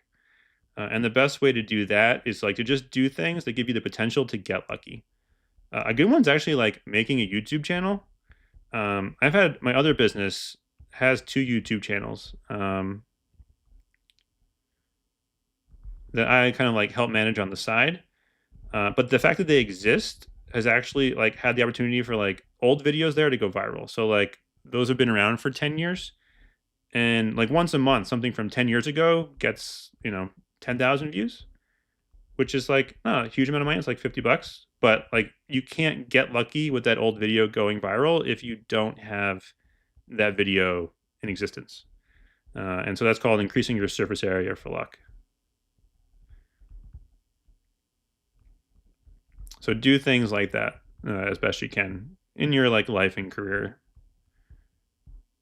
You can end up like me, doing HVH videos.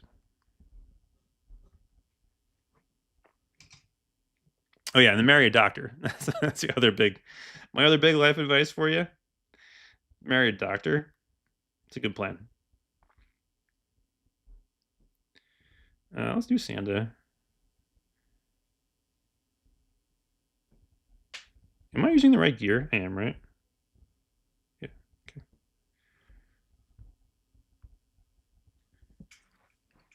This is pretty standard Dragon Tower strategy where you use one hero to start each floor and then your better heroes to clean it up. So openers and closers, use your pawns to start and then your kings and your queens to close. Something like that, you know, your twos to start and your aces to close. Come on, Santa. Can we live to like the first cutscene here, buddy? I wonder if there's a better kiting pattern than I'm doing. All right. Something good. Damage tome. Take that. I did just like Santa baby.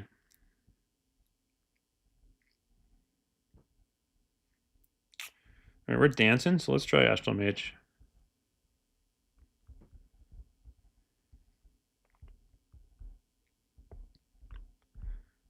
How often does her shield regenerate? It's like every 5 seconds you get 10%?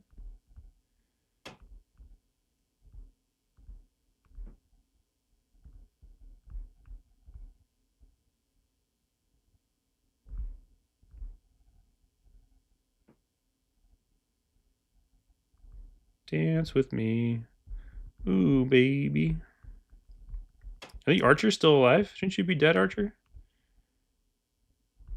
Man. See, like, Astral Mage, the problem is she either got the damage or she doesn't. I guess a lot of heroes are like that, but like her shield is great and all, but either she's like gonna kill these horde, right? Or she's not. And she's just not right now. Which is not which is suboptimal for me. What am I at? I'm just at damage tome. Let's see if we can close. This onslaught right now is going to be rough.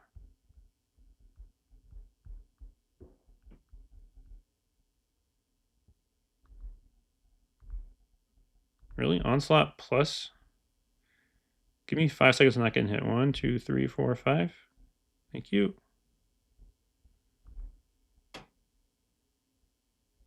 So his shield regenerates every 5 seconds of not being hit.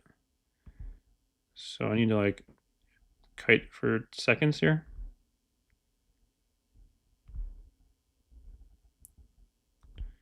Come on, team. All right, there we go. All right, buddy, let's clear out anything. Damage. Woo, woo, damage.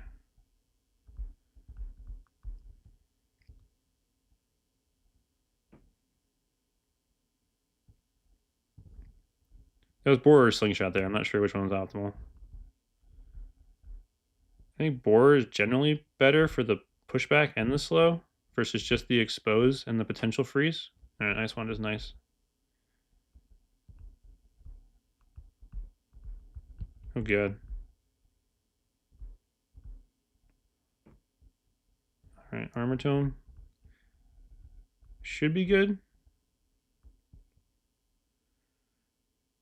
Scrap Hammer.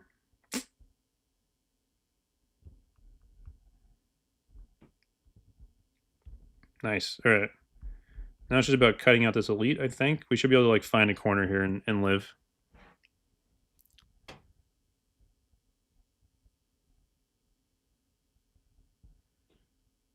It's an idea. I can see Live Tome being the right choice there. The thing with him is just damage. I feel like either like it's like having extra HP isn't going to do me much good if I'm getting hit, right? Like, I don't know.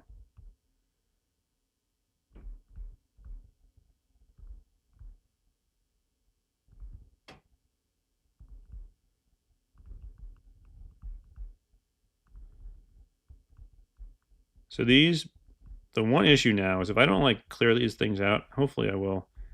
It's gonna spawn. I had this issue last week or 2 weeks ago. 2 weeks ago, where they're all gonna spawn like in that like onslaught at the beginning with these giant purple guys, and that's really hard to deal with all at once. All right, I'm definitely getting coins now, so maybe I was wrong about not getting coins. Obviously, getting wrong about that.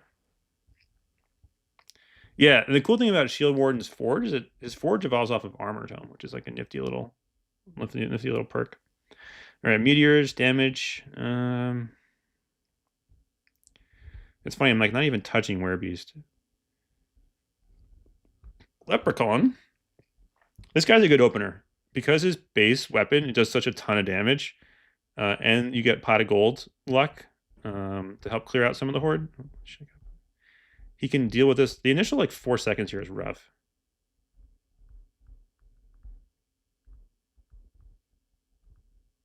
I don't know where to kite, even to begin kiting there.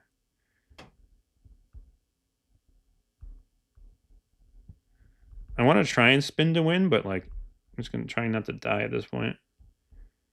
Just taking a sure thing on boar. Maybe not totally perfect, but I'm not greeting at this point.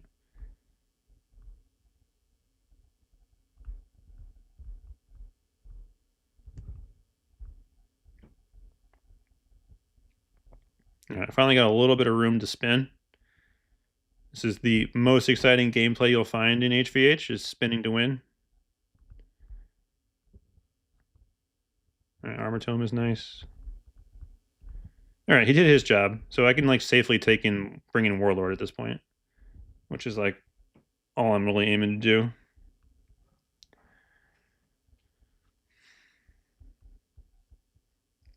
Oh, does he evolve off of HP Tome? I thought it was Armor Tome.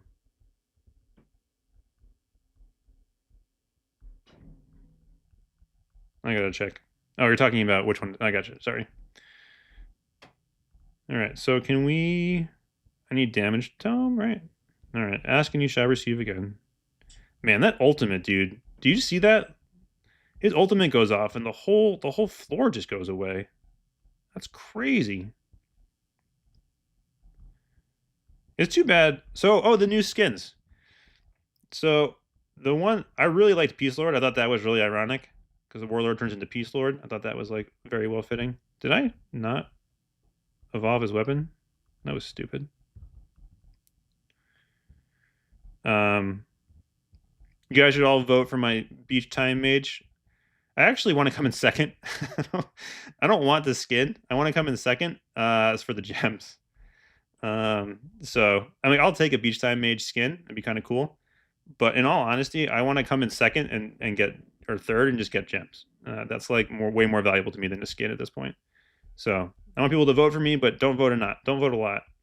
I really liked. My son came up with Pillow Warden. I thought that was a fantastic idea, like a pillow fight shield warden. I thought that was awesome.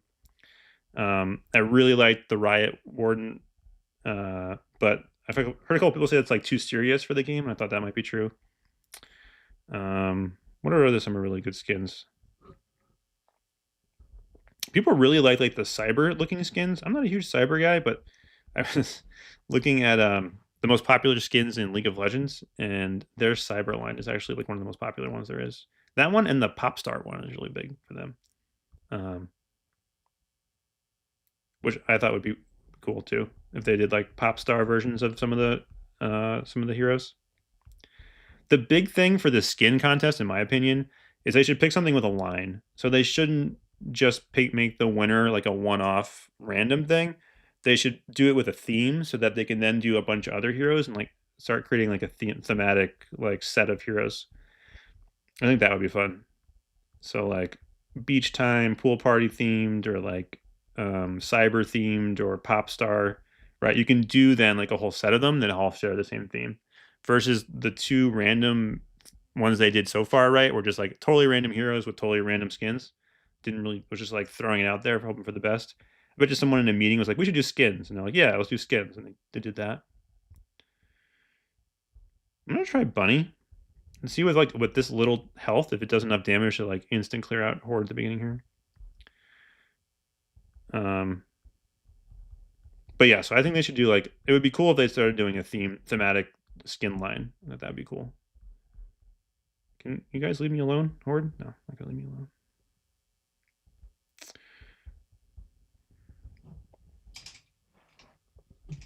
All right, getting towards the end of the run here. The same general strategy as always is like, I need something to like just get me through the first 20 seconds of these floors and get to level 2. So I feel safer bringing in a stronger hero. Assassin, much like Bunny, like you want to be able to stand still and let all the horde run through your poison cloud.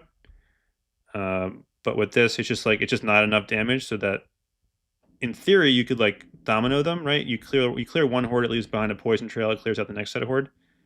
He just doesn't have damage for this game mode. It doesn't kind of like stink having to take armor tome here for him, because like the only way he's surviving is if he takes more damage there. But it's not about him, it's about the next hero that comes in. So that's why I took armor tome. All right, level 3 isn't awful.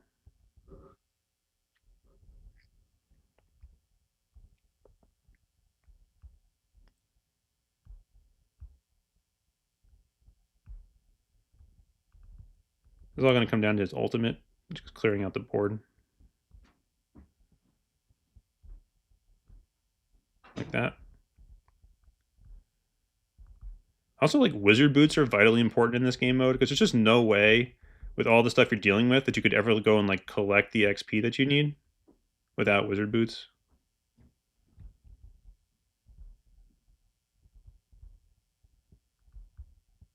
Damage tome for the win. Nice.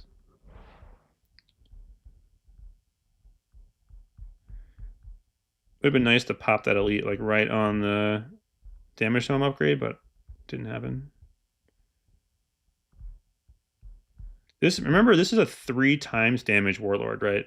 Like, I would not be clearing this, honestly, without the featured hero being the warlord this week. Like, there's just no way any of my other heroes have enough damage to make this work.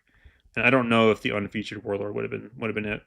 So I might need to like not do these higher level difficulties for like, oh god, like 6 weeks. I need to get like 2 more weapons on the damage multiple ups on 2 more weapons. That's kind of lame. If I have to like go back and like kite lower levels until my damage gets up. I'm not sure. Because like Warlord is just barely hanging on. I mean, I guess he's technically easily clearing this, but at 3-time damage multiple. So not sure if I have the hero set to keep progressing without more damage at this point.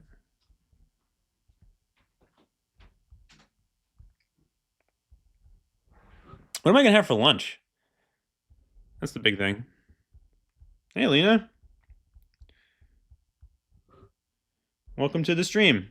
It's almost over. I think I'm on floor 19 or something, 18 or 19. And then I'm gonna figure out what I'm gonna eat for lunch. We have leftover chicken cutlets. My mother-in-law makes the best freaking chicken cutlets. If I ever like started a restaurant, it'd be called Sandy's Cutlets, and we'd serve her chicken cutlets. And then, so my friend Reem here makes like fantastic hummus. She's Iraqi, and she makes like the best hummus I've ever had. It is surprisingly easy to make like really good hummus. You have to have good chickpeas and then like the right ratios of things. Floor 18. But her hummus is awesome, and you can make it fresh, just like in a blender with chickpeas and lemon, tahini. It's really, really good. Heroic Wiz Hat. So the issue with taking Heroic Wiz Hat is that that ×2 status effect damage from the Rogue Hood is like the single strongest damage amp in the game. So I'm not entirely sure it's worth it to switch out.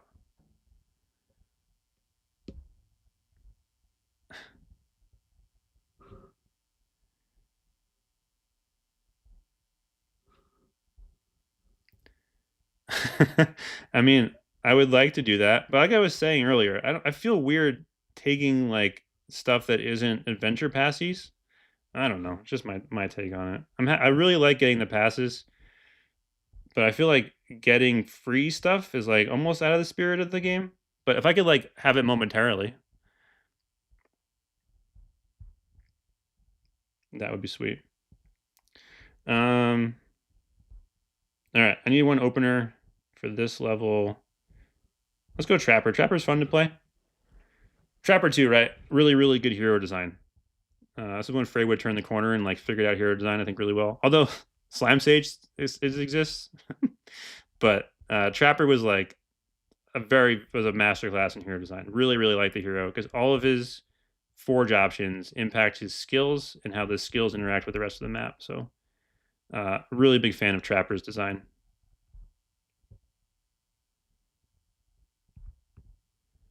Scrap Hammer. I'll take that as a quick win here. And then Trapper does really well when you can like get him on a side like this and like you gotta force the horde over the traps. Because they spawn a little bit kind of like haphazardly. Oh. But if you can get them over the traps, they do work. And Trapper is one guy I do need to forge up because his 105 multiple to damage is big. All right, I can handle arrows.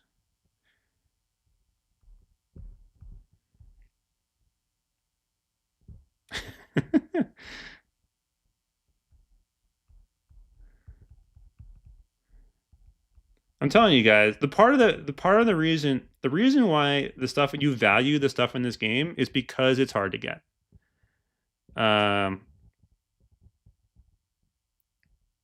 Let's see what do I want here. Armor. I actually really liked Area Tome there as a choice, but I didn't take it. The reason why stuff in this game feels valuable is because it's hard to get. So if you start getting too much stuff for free, you wouldn't value it anymore. So that's also kind of like what I'm worried about.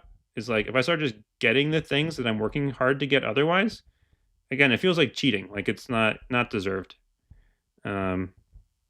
Whereas I was not thinking there. I just blindly took loose upgrade, because I'm morally philosophizing about jeez, free stuff. But anyway, so like scarcity is what makes things valuable, and so having full access to everything makes it less valuable. That makes sense. I don't have Armor Tome.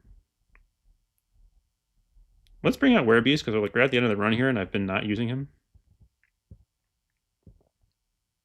Yes, that's actually not a bad idea, Paradox. Like that I would be down for. If I had like an account that had everything on it and I could just like run a boss brawl right now with it, that would be really cool. Like I don't know, maybe not maxed account, maybe maxed, I don't know. But yeah, I think that's actually a really good idea. Because then that way I can just showcase it. That I'm down for. That's a really good idea. If I could have like an alternate account that has everything that just lets me like do a boss brawl run, that would be really cool. Definitely not Cole's account. I don't know what I'd take there. I think maybe I could have taken Arcane Staff for the evolution into Ice One. Hey, by the way, I'm at 10% battery, guys. This is my life. I don't know if this is gonna be the problem. Like right now, is Werebeast gonna live through this? Like this, does he have the damage to like cross the stream? So I need to wait for his shield to come up, and then cross the stream to the other side. I want the little hole in the bottom of the map. And then you can do like a little bit of this U-kiting, right? Like if I can like go down and then come back up, it frees up that little sliver. You can see it there at the top of the map to let me get to the other side of the U. Now he's just got I don't have Armor Tome, so he's just got a straight beast mode through this thing. Armor Tome? All right, take that. I was doing the status modifier video this morning, and did you know that in Dungeon, the health regen and your evasion is gimped? I did not realize that. I had never really looked at the Dungeon modifiers before, but you don't have any evasion in Dungeon, which also means you don't have movement speed tome, and that means you don't have health regen tome. Let's go with life. I just gotta live through this U-kiting phase.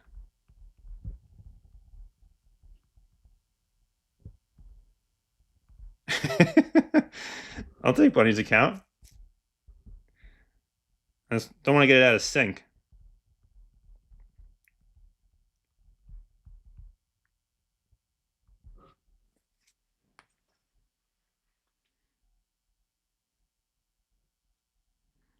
That's interesting that you're having more fun free to play than not. And I can see that, right? Like it's part of the fun is like when you randomly hit something, like it feels good because it's hard to get and it like feels like you put the effort in to get it, right? Like you put it in the quests at the very least to get it. So uh like I totally understand that concept where like going from like spending to free to play actually feels like technically better. Um because I mean I've had that experience. There's still stuff I want. Like I very much want Druid purely so that I can try and compete higher in boss brawl. Um, like that's I'm literally not going to use Druid for anything else besides 2 runs of boss brawl a week. But like boss brawl is one of my favorite game modes, and I just cannot compete ever without Druid long term. Um, so like that's an interesting case where like I if you offered me Druid, I'd probably just say yes because that is uh, um like required to compete at the next level of boss brawl. I don't know, but I like the idea of an account with everything on it where I could just go and like do a run of Puppeteer now and test it out. That would be very cool. That would be very cool. Not to actually use, but to like test would be awesome. I'm using all my weak heroes just for fun because this is the last level. The one thing I have to make sure I don't do is if I live too long, it'll start spawning those like incredibly hard to kill horde. And I don't know if Warlord will be able to like survive the initial onslaught. Can we dance a little better here? Spirit Shaman, can we dance? There we go. All right. We were doing the twirl. Is that a dance?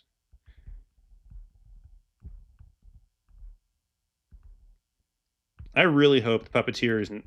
We were looking at it earlier, right? Like, is more Necromancer than Spirit Shaman. Ooh. All right. Let's hit this and then pop the elites. Pop. Nope. We got popped. Oh, this guy. Geomancer? Love Geomancer. So his ultimate stays on the battlefield. So see that like line of like fiery doom? That's his ultimate. And so it's constant. So I think honestly, if he ever gets a forge, this is going to be an incredibly strong hero. Because like Dark Mage, like some of the other heroes, his ultimate isn't conditioned on killing things, and it's consistent. So I'm on the Geomancer train here because I feel like with a strong forge, this guy could be like next level. It could be Dark Mage. Because like right, this ultimate is always out, always doing damage. Could be a really top tier damage type hero with a forge. So I'm on the forge Geomancer vote if I get a vote. I almost want to die now. I did that on purpose.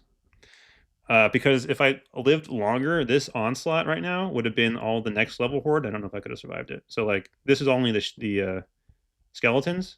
If I don't die there, I might get the next level of like those like purple dragon guys, and I don't know if Warlord survives the onslaught, but he survives the skeletons. So this is the last floor, by the way. Is why I'm using all my janky heroes. You can see why Arcane Mage is not a real hero. And Spirit Shaman isn't the best.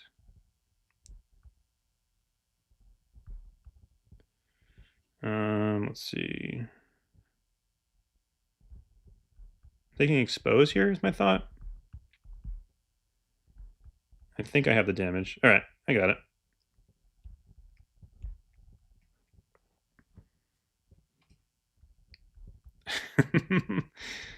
I mean, I rank the heroes based on spending way too much time reading through Discord. Um, so like I basically I take the opinions of everybody and I try and synthesize them into my own experience and the experience of everyone on Discord. So that's how I did like the best special weapons. I spent like 2 days just reading like every single comment on special weapons I could find in Discord and on Reddit, and then I ranked them, and then I did my own like personal analysis. Um, and I actually can't. I stand by. Obviously, I stand by my rankings. So I'm happy to adjust them, and I constantly do adjust them. But I think the logic is sound, and the like like my research process is like as best as you can do. Right. So right. There's also basically groups. Like you have 5 to 10 really good heroes. You have then 11 through 50 are basically the same, and then there's like 10 bad ones. So that's more like how I would think about it, right? And then in the top 10, you can like choose your order. But that's more conceptually how I do it. How I think heroes are generally dumped. Right? There are tiers, but there's like a top tier, a giant middle band, and then like a bottom one. So,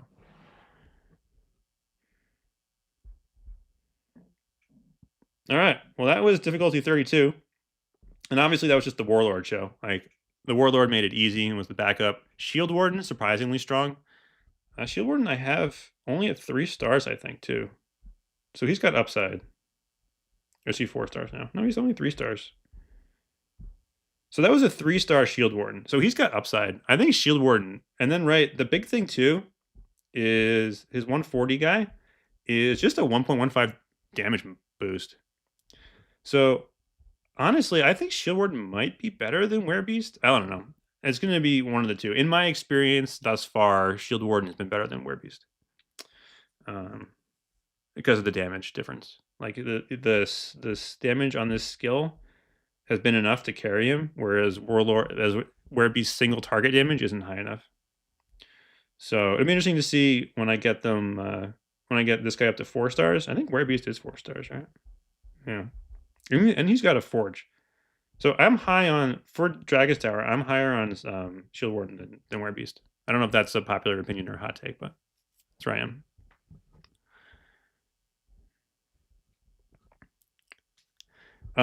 The Dark Mage is now on the list. I have heard. Right now I have Clockwork Mage, Werebeast, Warlord, Dark Mage.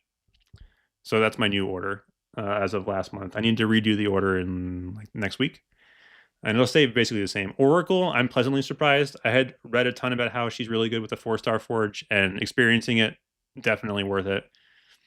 I think long-term Stormborn is going to be very strong. I put this in the bug channel, but they need to give armor to somebody in the mage faction. That'll make the mage faction a lot stronger. And then I think you could see someone like Crystalmancer with the forge long-term being very strong. Dark Paladin continues to be like a very, very good hero. But I'm generally happy with my top 10, top 20. And so you can argue about the order, but they're mostly the same. But Dark Mage is the new one that gets up there. Sporemancer, I think, has a pretty decent cap. And then Inkbot actually could be good. I'm not so sure. The skills have a long time between their when they proc, and his second skill is directionally challenged, like Dragon's Breath. So I don't know. I mean, we'll see. It's a fun champion. Sorry, fun hero. Like I like the Inkbot design. It's really cool. His eyes should be blue though, right? Like, is it just me? I guess I'm not. Right, look at these blue-eyed guys. Oh yeah, Lena. So I don't know if you heard, but heroes shouldn't have necks. Like a typical hero doesn't have a neck and has blue eyes. So any hero with necks and with not blue eyes are weird. I guess if they have a mask on, they can turn yellow. Why doesn't he have any glow? He should have glow. Yeah, I guess they kind of just match the theme. I'm staring literally at only their eyeballs. But this to me is the iconic HVH art. That face. Well, she's got a neck. Well, she has a neck too. No, she has a neck. All right. Some of them. Do the women have necks and the guys don't? Is that how this works? That's how it works. Women have neck, guys don't have necks. And I don't know what Sporemancer has. So Dark Mage is a is a woman. It's a girl.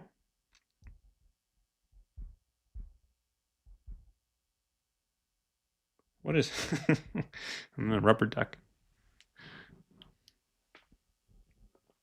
I thought heroes didn't have necks, but it turns out it looks like, oh no, here's a dude with a neck. I think most dudes don't have necks, and then the girls do have necks. Is Necromancer a girl? Does it say he?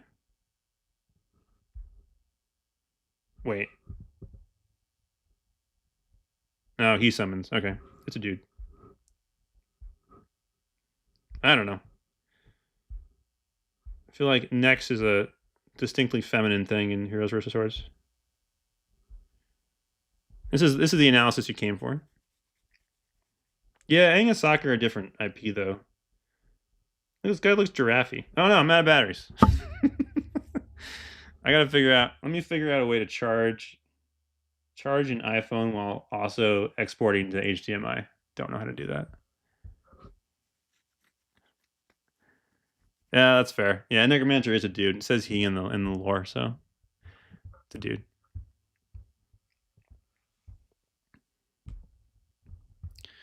All right, everybody.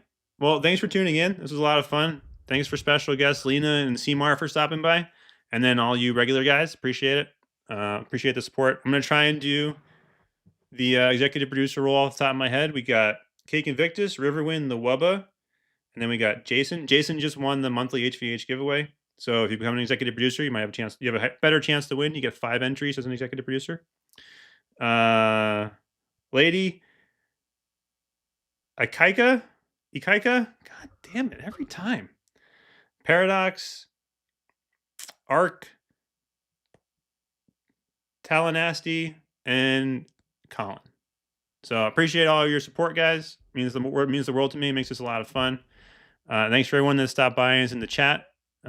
This is like most fun part of my week, so I enjoy chatting with you guys. Feel free to ask questions in the future, and remember, always do your adventures.